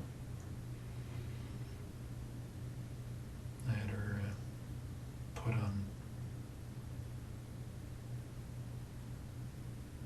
a number of different outfits she had. I'm sorry? Put on a number, pairs,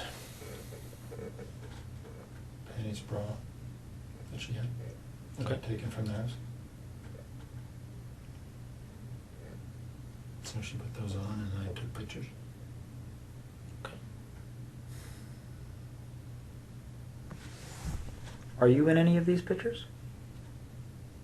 Yep.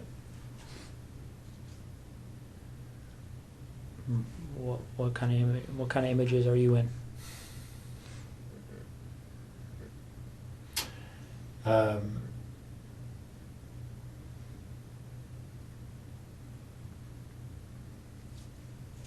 Well, I'm with her. There's on the hard drives. You'll see there's video as well. So there's video of the.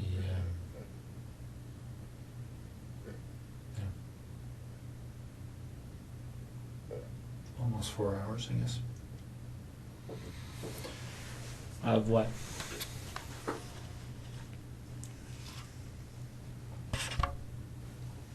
Well, of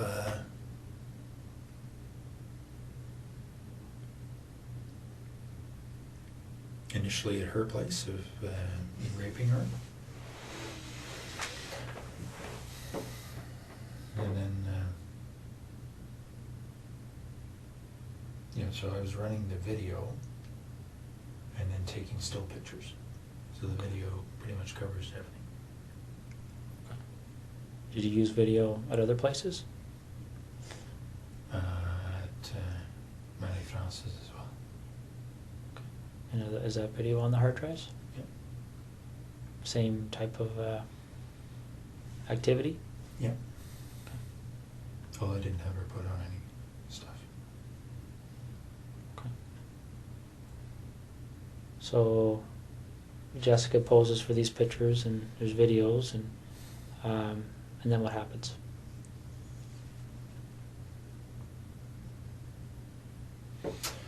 Then I got her dressed because she thought she was leaving. Got a bite to eat. Fruit. And then as we were walking out, I struck her on the back of the head.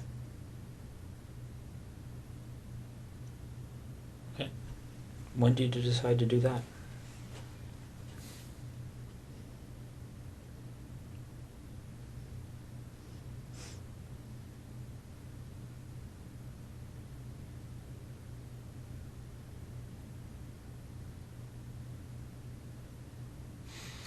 Well, I was pretty sure that I wasn't going to let her leave, but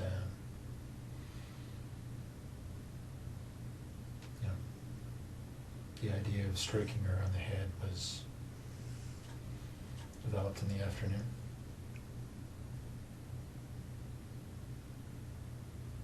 And what was that strike supposed to accomplish in your mind? What was the intent of doing that?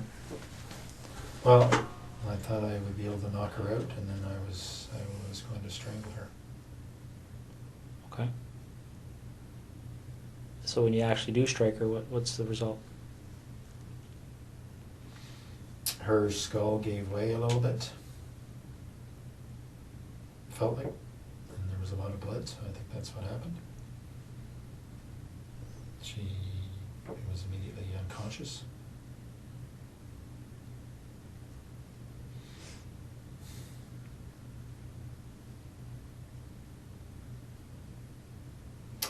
And then I strangled her.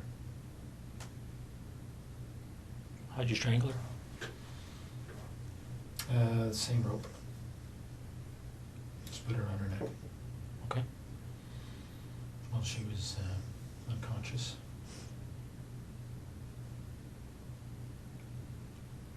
Now, what happened to the zip tie that was around her neck earlier?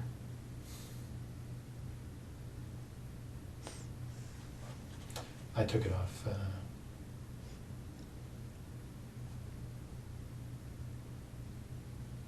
Around then, I guess.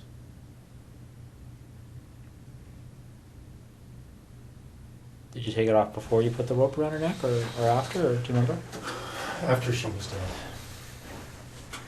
Oh, okay. So the zip tie was around her neck while you used the rope? Mm-hmm. Okay. Did you leave the rope around her neck? No. Okay. And how did you know she was dead?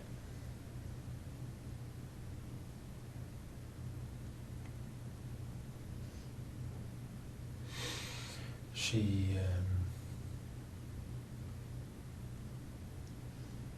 well, her body stopped moving.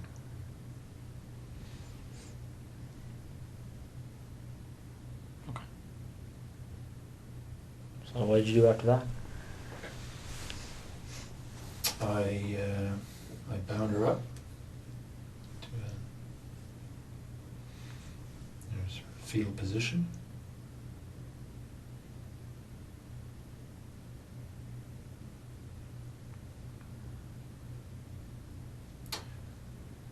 And cleaned up the floor.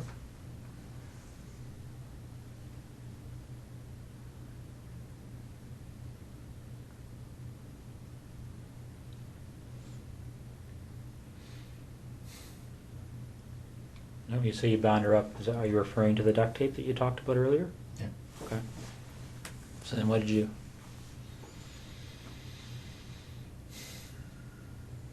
I put her in the garage.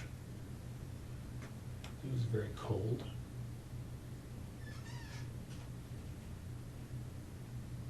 And then I went into the base. Okay. Why'd you go to the base? Pardon me? Why'd you go to the base? Because I was flying early the next morning. Okay. So what time did you leave to go to the base? Well, I told you about between 9 and 10 or so. On the Friday night? Yep. Okay. So you fly, and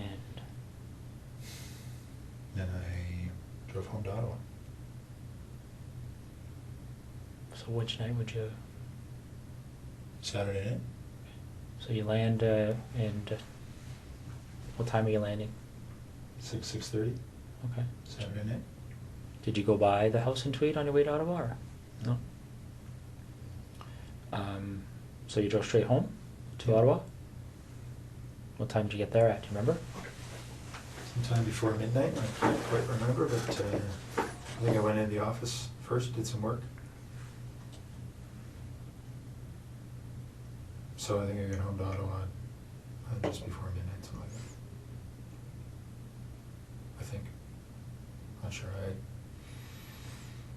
I slept for a little bit at the Tim Hortons in Brockville. So it might be later. I honestly can't remember when I got to Ottawa, but Okay. yeah, midnight-ish, Saturday. Mm-hmm.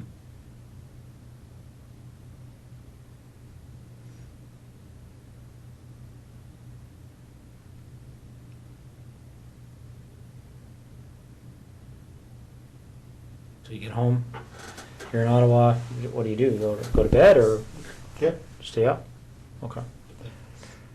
So then what do you do the next day? Well, my wife and I did some stuff. I can't remember what was going on that day. You know, putting together the new house. And I headed back to Tweed that night. Mm-hmm. Is that right? Sorry. No, I didn't. I had Monday off. That's right. I had Monday off, and then I was visiting one of the units in Ottawa on Tuesday. So I didn't head back to Tweed till Tuesday night. Okay.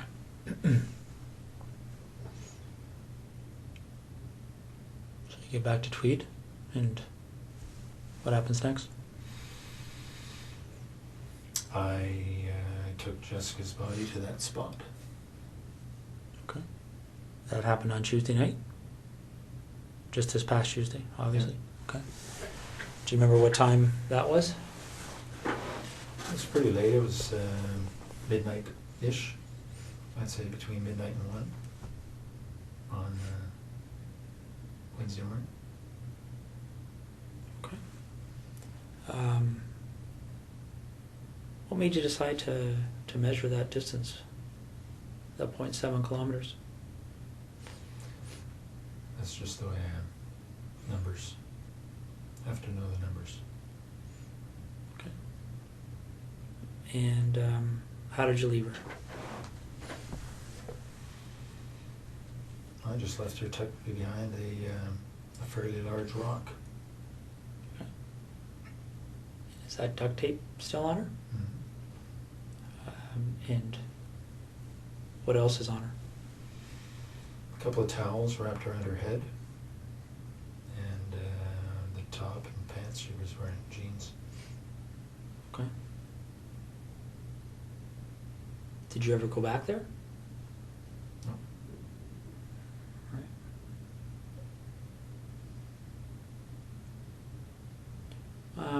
What other type of cleaning and things like that did you do? Anything else to kind of cover your tracks that you can think of? I vacuumed the house and I wiped the floor, washed the floor. Okay. What about your truck? Did you do anything with that? Just washed today because it was a mess, and vacuum. Okay.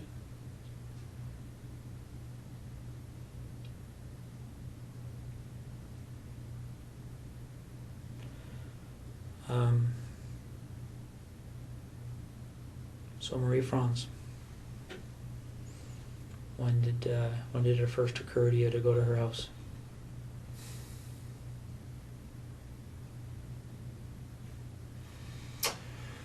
Well, probably in October. October, November, not quite sure, but somewhere in that time frame.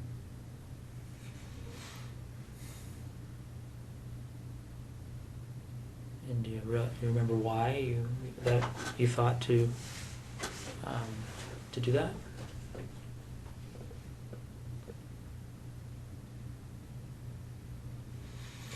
Well,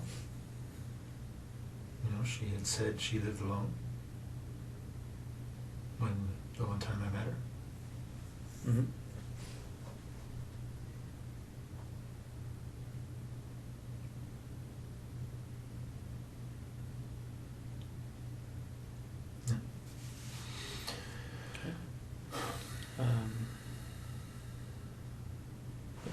Just trying to understand why her versus the dozens of other women you probably come across on a daily basis.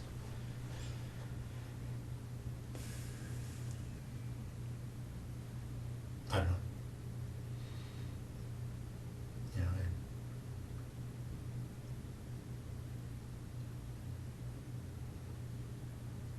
I went out there when she wasn't home just to see where she lived. When did you do that? A couple of nights before. How did you know her address? I was on the roll for the base. Okay. So when you go out there a couple of nights before, do you remember what night that was when you were there first time? I don't, but it was within 2 or 3 nights, I think. Okay. Probably, well, no more than 4 anyway, something like that. And did you actually go into her house on that occasion, or did you? Okay. So what happened that night? How'd you get into her house? This window on the side of the basement, side window. Okay. And just to backstep a bit, how did you get to her house that first night you went there? I drove. What did you drive? I think I drove my truck. Pathfinder. Do you remember where you parked it? Yep, I parked it. There's a bit of a division in residential areas there. I parked it on another side. 600-700 meters away. Okay. So not on her street, on a different street? Do you remember what street you parked on? No, but it's actually might be the same street, but there's an interruption in the street where there's a construction zone, so there's a pathway in between, so I think it's probably the same street. Okay. So you go to her house, and when you went there that night, did you know that she was away? I'm not sure if I knew entirely, but I think I thought she was away. Okay. Is that based on her schedule, or how would you know that? Well, because I fly with the squadron, I have access to the schedule, and Okay. it's a slightly different schedule she has, but that's probably how I know. You don't know for sure? I think that's probably how I know. Okay. So you go to her house, Mhm. and what do you do that night, the first night? I looked around and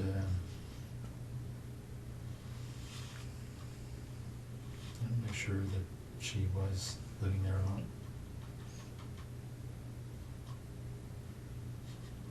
And I'm sorry, did you say, I can't remember if you said, how did you get in? Same way. Side basement window. Side basement window? Okay. Do you remember what kind of window it is? Like what made it, Well, I just noticed the flashlight, I could see that it was not locked. It had been opened slightly. So I removed the screen, slid it open, went in. okay. So you go in and you're in her house, figuring out she lives alone, and do you do anything that night? Yeah, I was playing with her underwear. You mean playing with her underwear?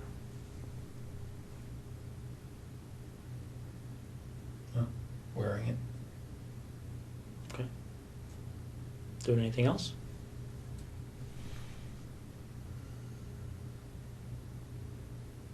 No, I didn't touch her stuff.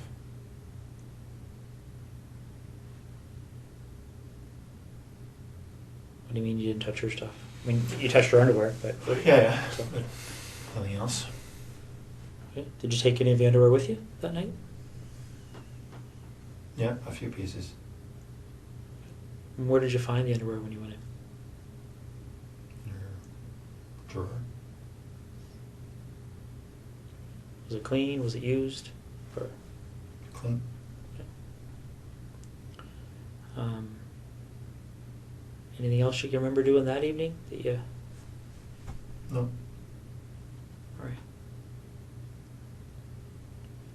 So,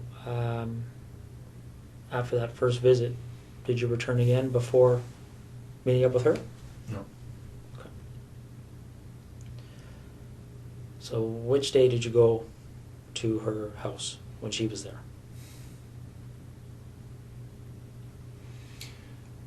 Well, the night before I went to Ottawa, so I think that was Monday night. All right. So let's walk through that. What time do you think you got there? About 11 or so, probably. 10:30, 11. Okay.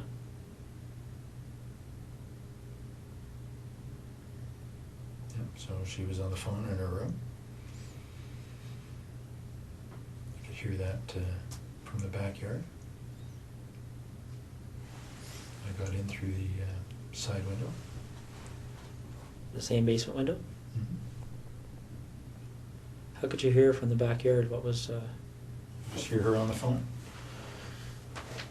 From beside the house. Could hear her through the walls that she was on the phone. Okay. Any idea who she was talking to or what she was talking about? No, couldn't hear that well. Okay. So you go in through the basement window. And what are you wearing when this is happening?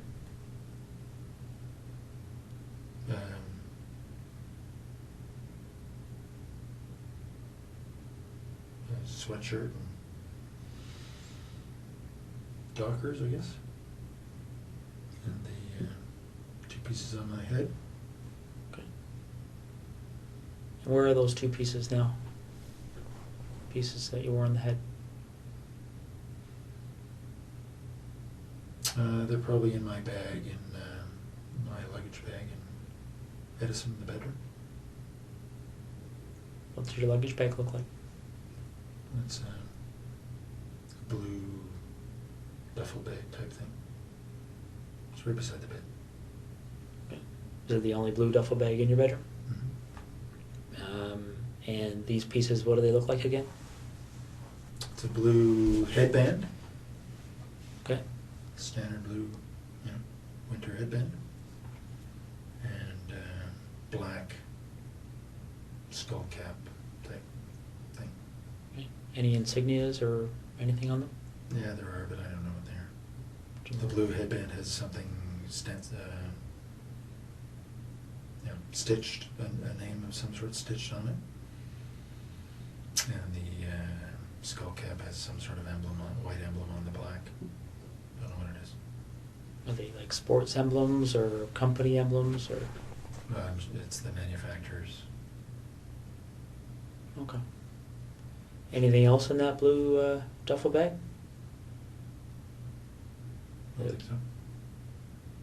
Is it full of things other than? Just my clothes. Okay.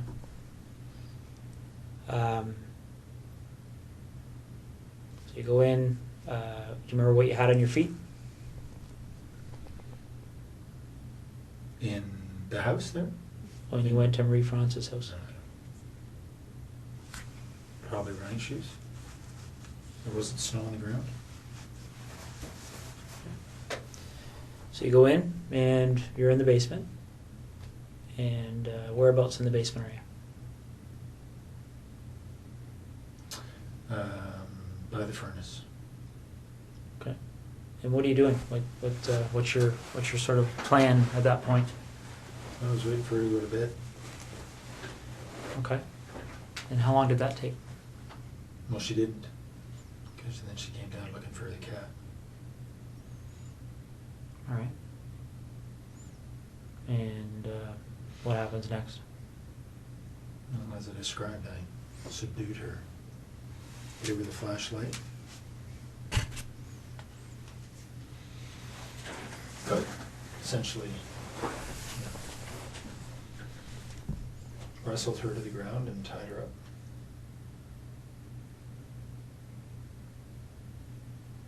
Okay. And what did you use to tie her up? Same rope, green rope. It's in tweed. Is it just green or like how long is this piece of rope? It's probably 20 feet. It's a boat rope. It's got some red specks in it, I think. Okay. Is there lots of ropes in tweed, or is this probably the only rope?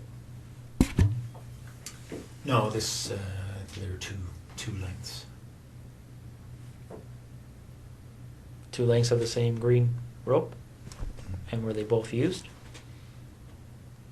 Well, I only ever had one with me, so I don't know if I used the same piece both times or not, but only 2 lengths of rope. Okay. So you tie her up. How did you tie her up after you subdued her? Okay. And what is she wearing at that point? She wasn't wearing anything to start with. So when she came down to the basement, she had no clothes on? Mm-hmm. She had some sort of a shawl over her shoulder. Okay. And she immediately dropped when she saw me. Did she say anything when she saw you? She did. She called out, "You bastard." Okay. And then what happened? Then I subdued her as I described. By hitting her with that red flashlight? Mm-hmm. Okay. Although they were more glancing blows. Cut her skin, but weren't doing much else. Okay. She fell over and then I subdued her. And she tripped. Okay. How did you tie her at that point? Like, I know you used the rope, but what did you tie her up like? Just I pulled her hands behind her back and just tied her wrists together. Okay. And then what happened after that? Then I took her upstairs.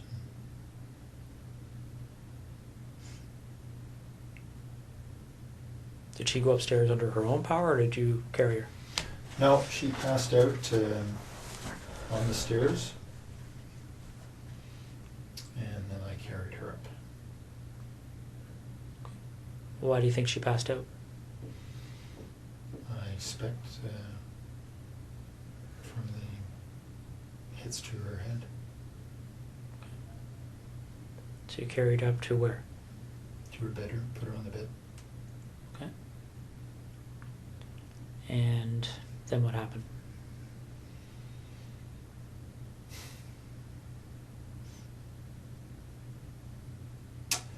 Well, as I described, I think she's on the bed. I raped her over a period of time.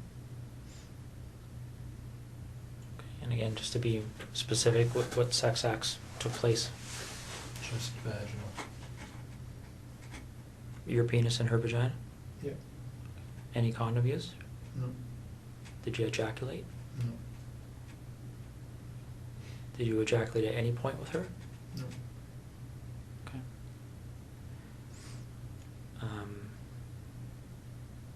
But just before I forget, I think I asked you, don't mean to bounce around on you here, Russ, but with Jessica, I asked you about ejaculation. You said you didn't at that point. When did you ejaculate with Jessica?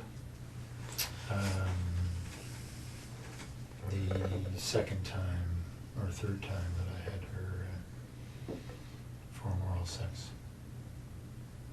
And was that at her residence or yours? Hers. Okay. Any other times that you ejaculated with her? No. Okay. When you ejaculated with Jessica, did you use anything to clean up, or? No. No? What happened to the ejaculate? She swallowed it. So getting back to Marie France, it's just straight vaginal sex, no condom, no ejaculation. Is that right? Yeah. Okay. How long does that go for? Like, how long were you engaged in that activity? Well, hour and a half, 2 hours, I guess. Okay. And then what happens next? Well, as I described, I suffocated her using duct tape.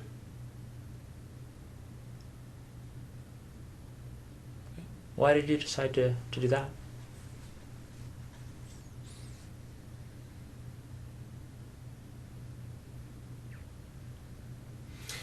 Well, again, because of the pictures.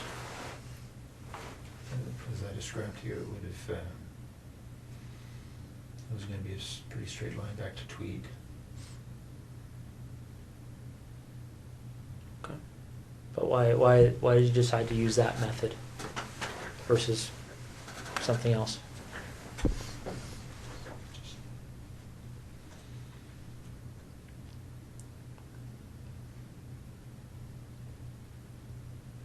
I had thought about strangling her earlier.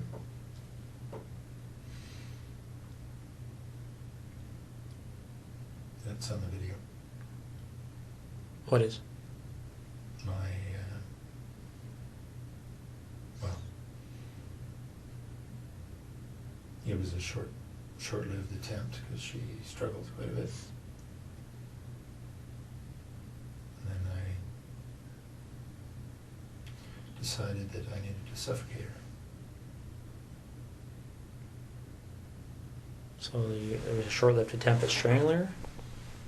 And what's on the video, the suffocation or the strangling? Well, just me putting my hand on her throat.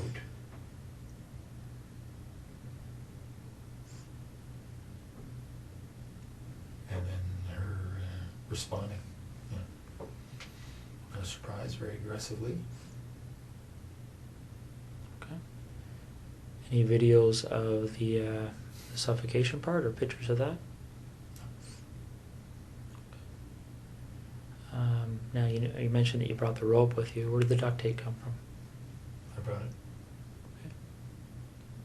Okay. And what did you do with it afterwards?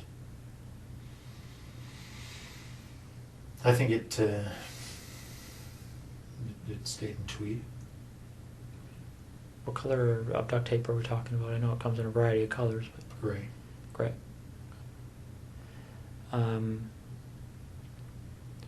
So before the suffocation, obviously, how long do you think you were with her from the point, well, how long do you think you were in that house from the point you went in that window to the point you left? Probably 4 hours. Okay. So, correct me if I'm wrong, did you say you got there at 11? Or around 11? I think that's right. Okay. So, you left around 3 in the morning? Well, I was in the basement for quite a while before she came down. She wasn't going to bed. So I was probably in the basement for 30, 40 minutes. Okay. So by the time she saw me, it was probably closer to midnight. All right. But I didn't have a watch on, so I'm not sure. Any gloves?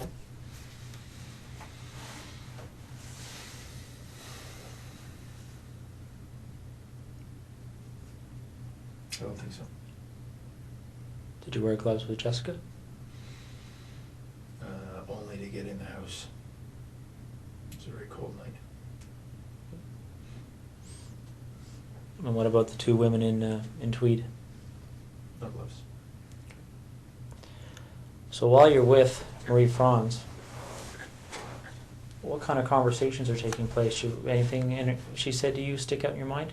No, then I taped her mouth. There's no conversation. Okay. When did you tape her mouth? As soon as I got her up to the bedroom. Why did you decide to do that? Because she was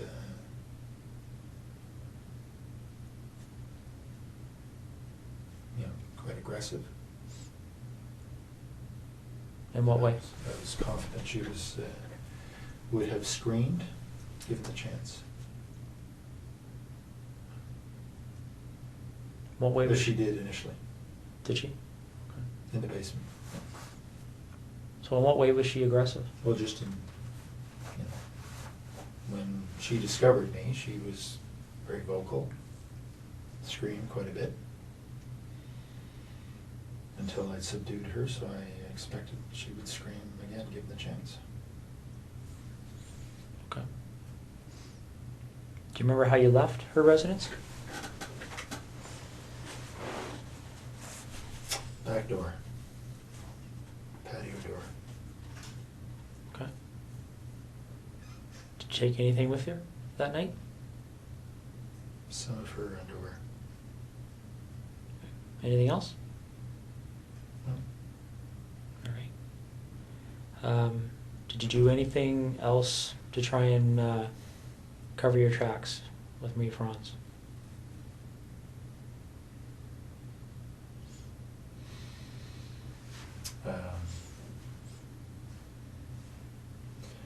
Well, I had turned off my BlackBerry before I left Trenton. Other than that, no. Do you remember trying to destroy any kind of evidence there, or anything that you thought may have produced evidence or anything? Oh, I took her sheets off the bed and ran them through the laundry.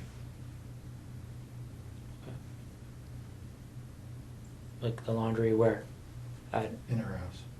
Okay. Did you run them completely through? Did you wait for it to finish, or? No, I just put them in and put a whole bunch of bleach in and let it go. Okay.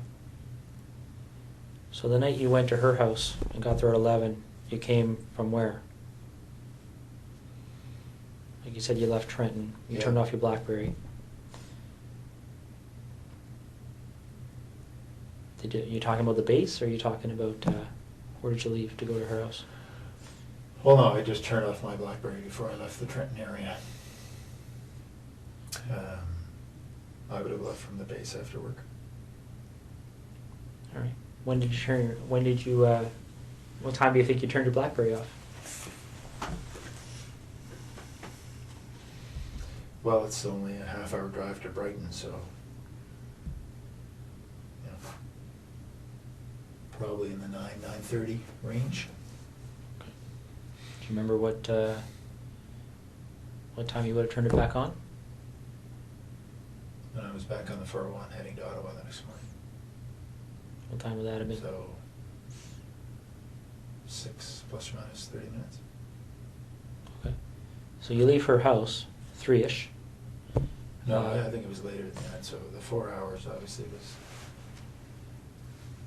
I think I went in about 11. Was in the basement for quite a while. Probably left her house closer to 4:30, somewhere there. Okay. And where do you go? I drove to Ottawa. Straight to Ottawa? Yeah. Did you go by your house in Tweed or anything, or did you just go straight? No. Remember what route you took? Yeah. 401, but from her place, I think I went straight north on whatever the road is that goes straight through Brighton up to the 401, hit the 401 and headed east. Okay. And so you're going to, what's the meeting you're having that day in Ottawa? Remind me. It's a meeting on the C-17 acquisition project. Okay. And who ran that meeting? The project manager, Miss Sue Hale. Okay. Is that the only meeting around that time period you would have went to on that issue with Sue Hale? Hmm?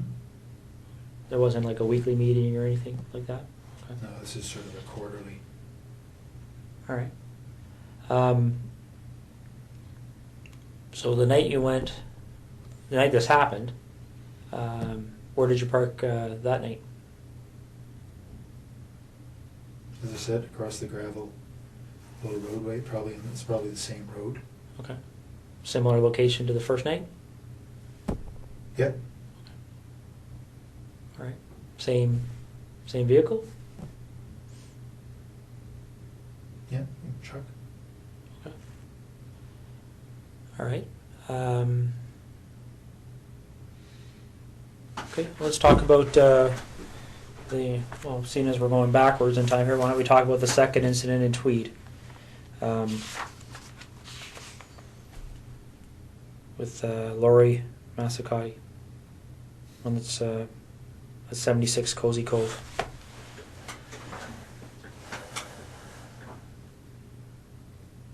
How did you decide on her? I knew she lived alone. That's it. And how did you know that? She lived 3 doors down and didn't know her, but I knew she was pretty lone. She had a boyfriend and hadn't been around.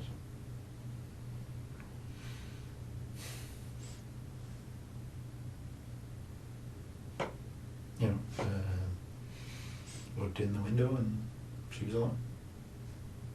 So she had a boyfriend, but he wasn't too frequent? Okay. Well, he was. She told me that they were fighting, so that's why he hadn't been there. Okay. So,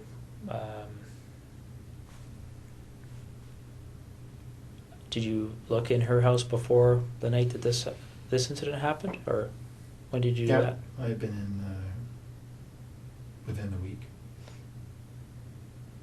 Probably a couple of nights earlier. What did you do that night? I looked around to see if there were any permanent signs of her boyfriend, I guess. Took one or two pieces of her underwear.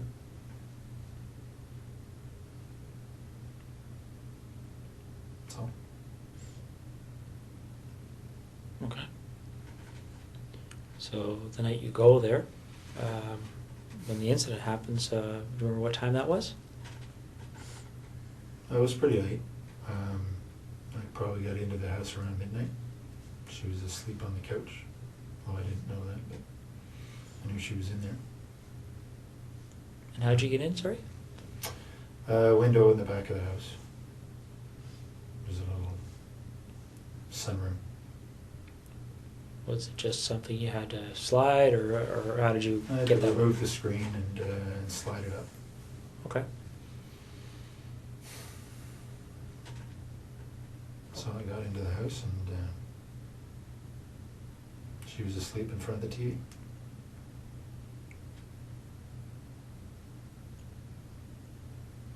Wearing anything on your face that night?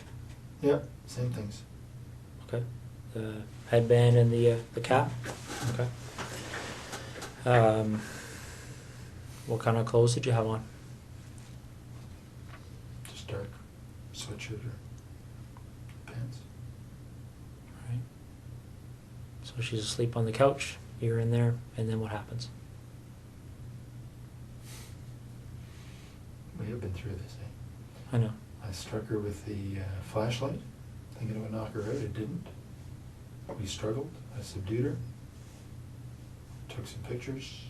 Left. It's probably in the house about 2.5 hours. It's a pretty short description for 2.5 hours. Well, yeah, we talked. I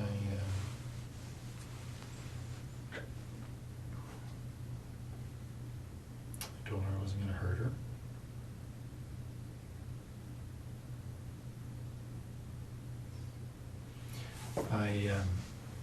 I told her that there were other guys in the house robbing her. My job was just to control her.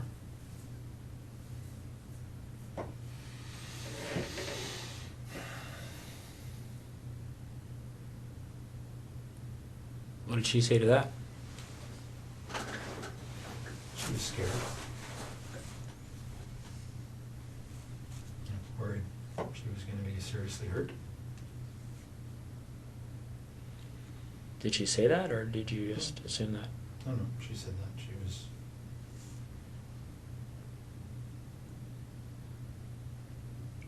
was worried she was going to be killed. I said, I'm not going to kill him.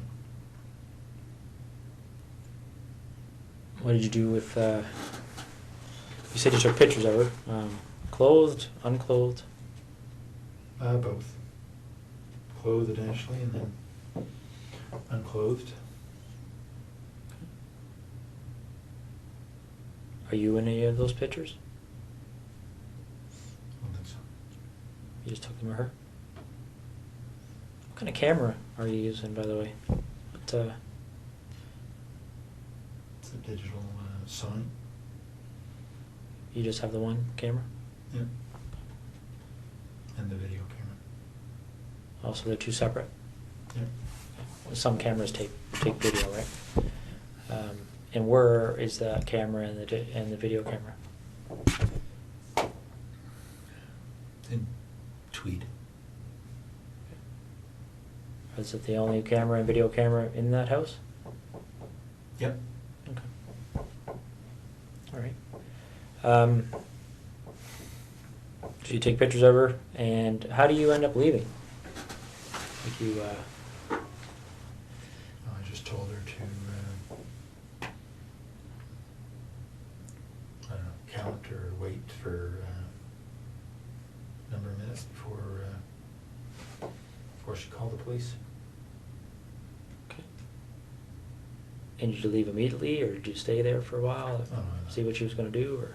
I left. And where do you go? Home. Straight home? Mhm. Okay. Did you Did you wait to see if the police showed up or anything, or? No. Well, I mean, it's, So what did you do when you got a home? couple hundred feet. I went to sleep. Okay. And what did you do the next day? Went to work, normal time. Okay. A couple hours later.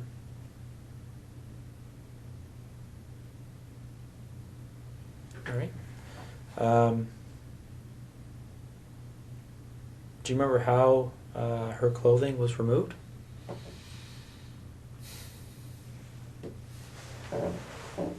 Well, because her hands were tied behind her back, I think I cut off her top and then pulled off her bottom. What did you use to cut her top?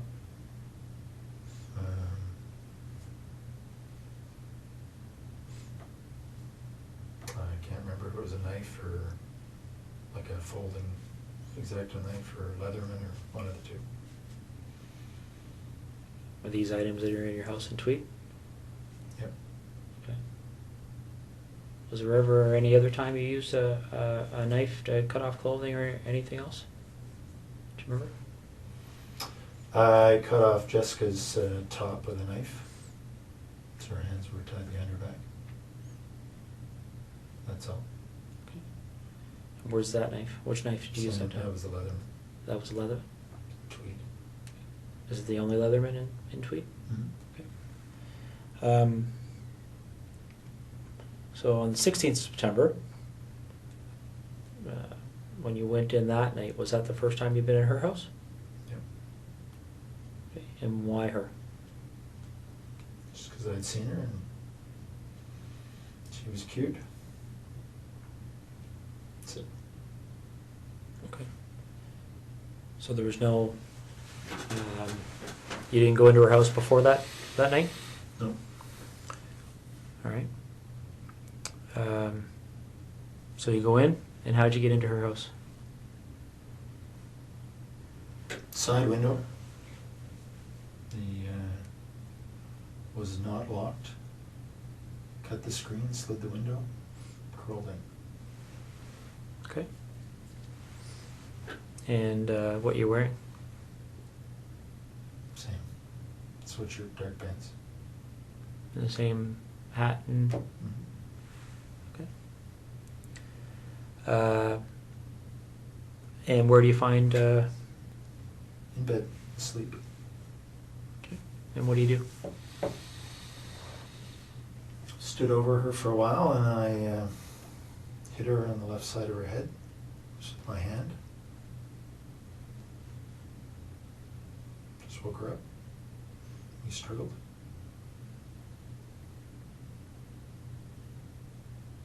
You know, just lay on her.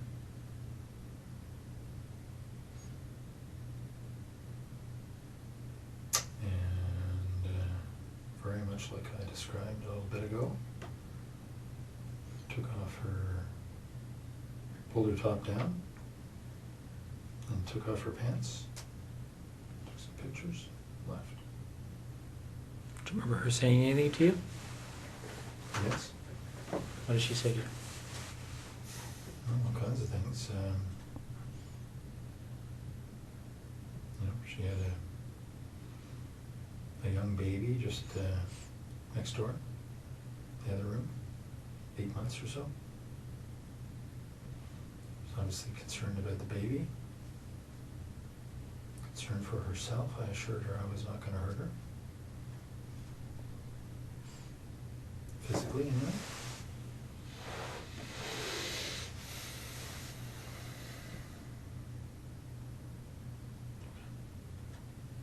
Okay.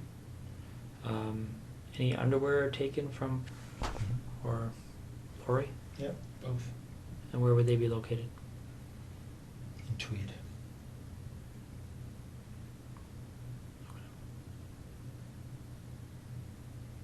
And why are they in Tweed as opposed to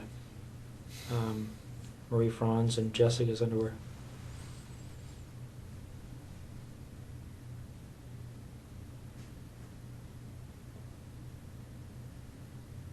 I don't know.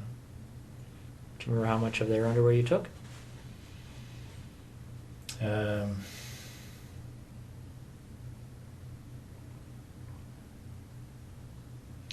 Not very much from Lori. Did they know that you took their underwear? I don't know. You didn't discuss it with them or anything?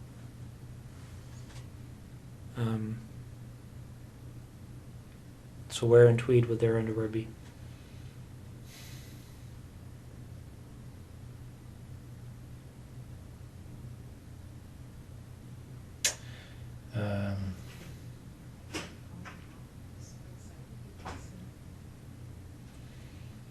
In the, there's a laundry room area, Okay. just between the house and the garage. Right?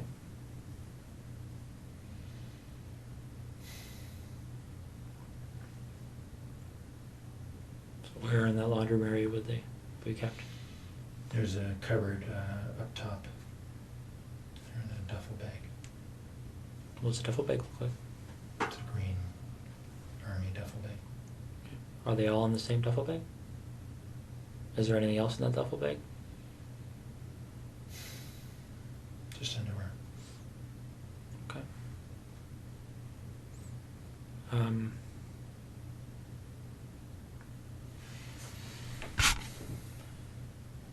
When these pictures are looked at, you talked about being in Marie Franz's underwear on the first night you went in. Did you take photographs of that?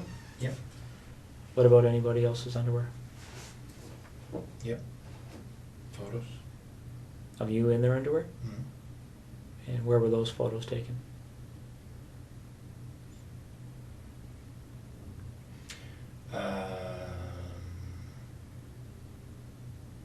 Well, sometimes in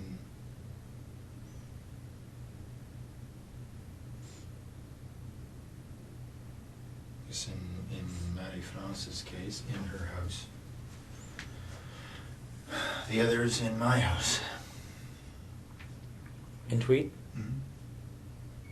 So is this a matter you would take the underwear, go back, and then at some point put the underwear on and take pictures? What about Jessica's underwear?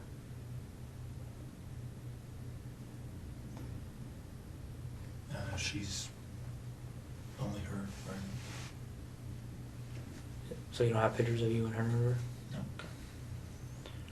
All right.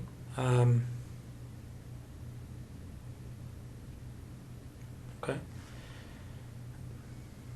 Well, I guess I just have a couple of questions for you. I mean, I'm sure there's going to be more questions, but I guess what's on my mind right now, Russ, is what made you decide to tell me this tonight?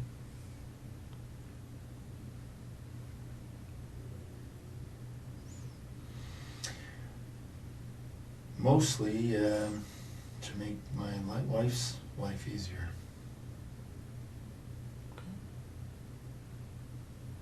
Is what you've told me tonight the truth? Yeah. Okay.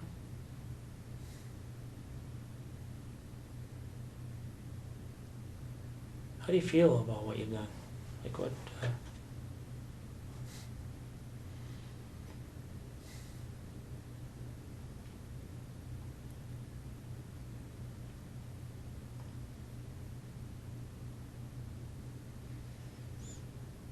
Disappointed. Okay. Let me ask you this: if this didn't come to the point it's at right now, if for whatever reason you didn't end up on our radar, so to speak, do you think it would have happened again?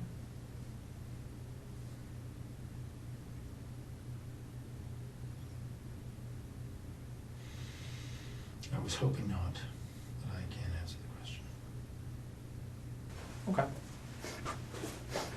Okay. Not too much here, Russ, just a few details that I wanted to cover off. Specifically dealing with Marie France. In the basement of her house, there's a hole in the drywall. Do you recall how that happened? Whereabouts? I don't know specifically, but it's downstairs. I don't remember that. No. Okay. Do you remember doing anything with her in the basement where you may have used some clothing or something to secure her? Yeah, I tied her up against one of the poles in the basement initially. I went outside and put the screen back on and secured the window. Okay. While she was tied to the pole? Yep. And what was your thinking behind doing that at that point?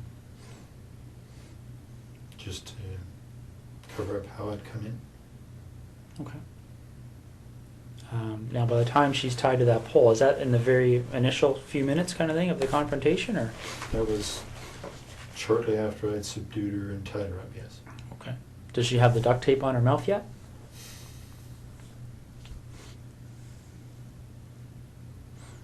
I think probably. Okay. The pictures will show it. All right. Now, in the upstairs bathroom by her bedroom, there's looks like something's occurred in there. Do you remember that? Yep. What happened there?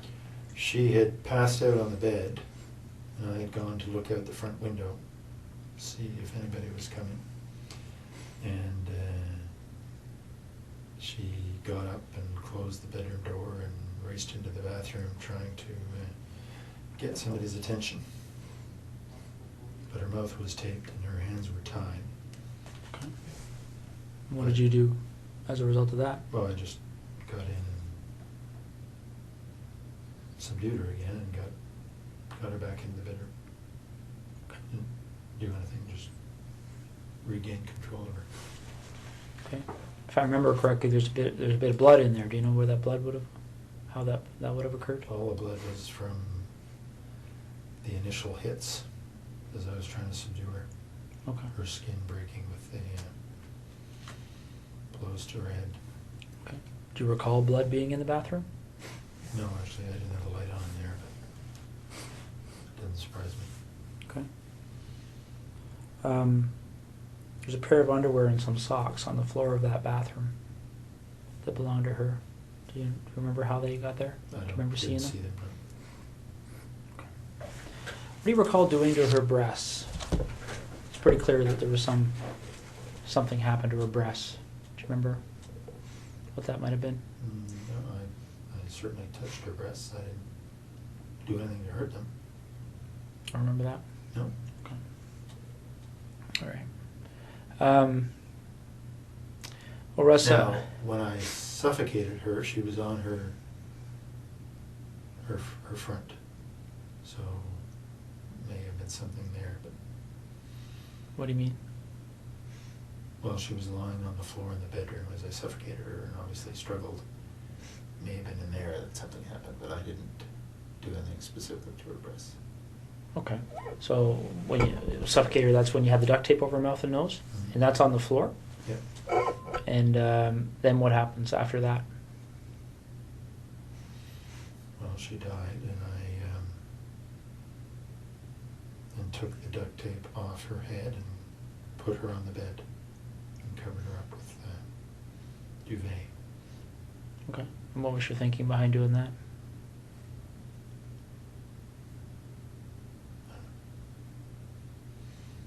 Nothing really.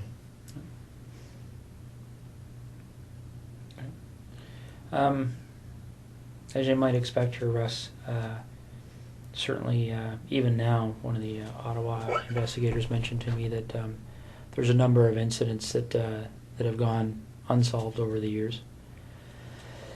Can I was going to get into that. Can I go to the washroom quickly? Yeah, I can get somebody to take you to the washroom.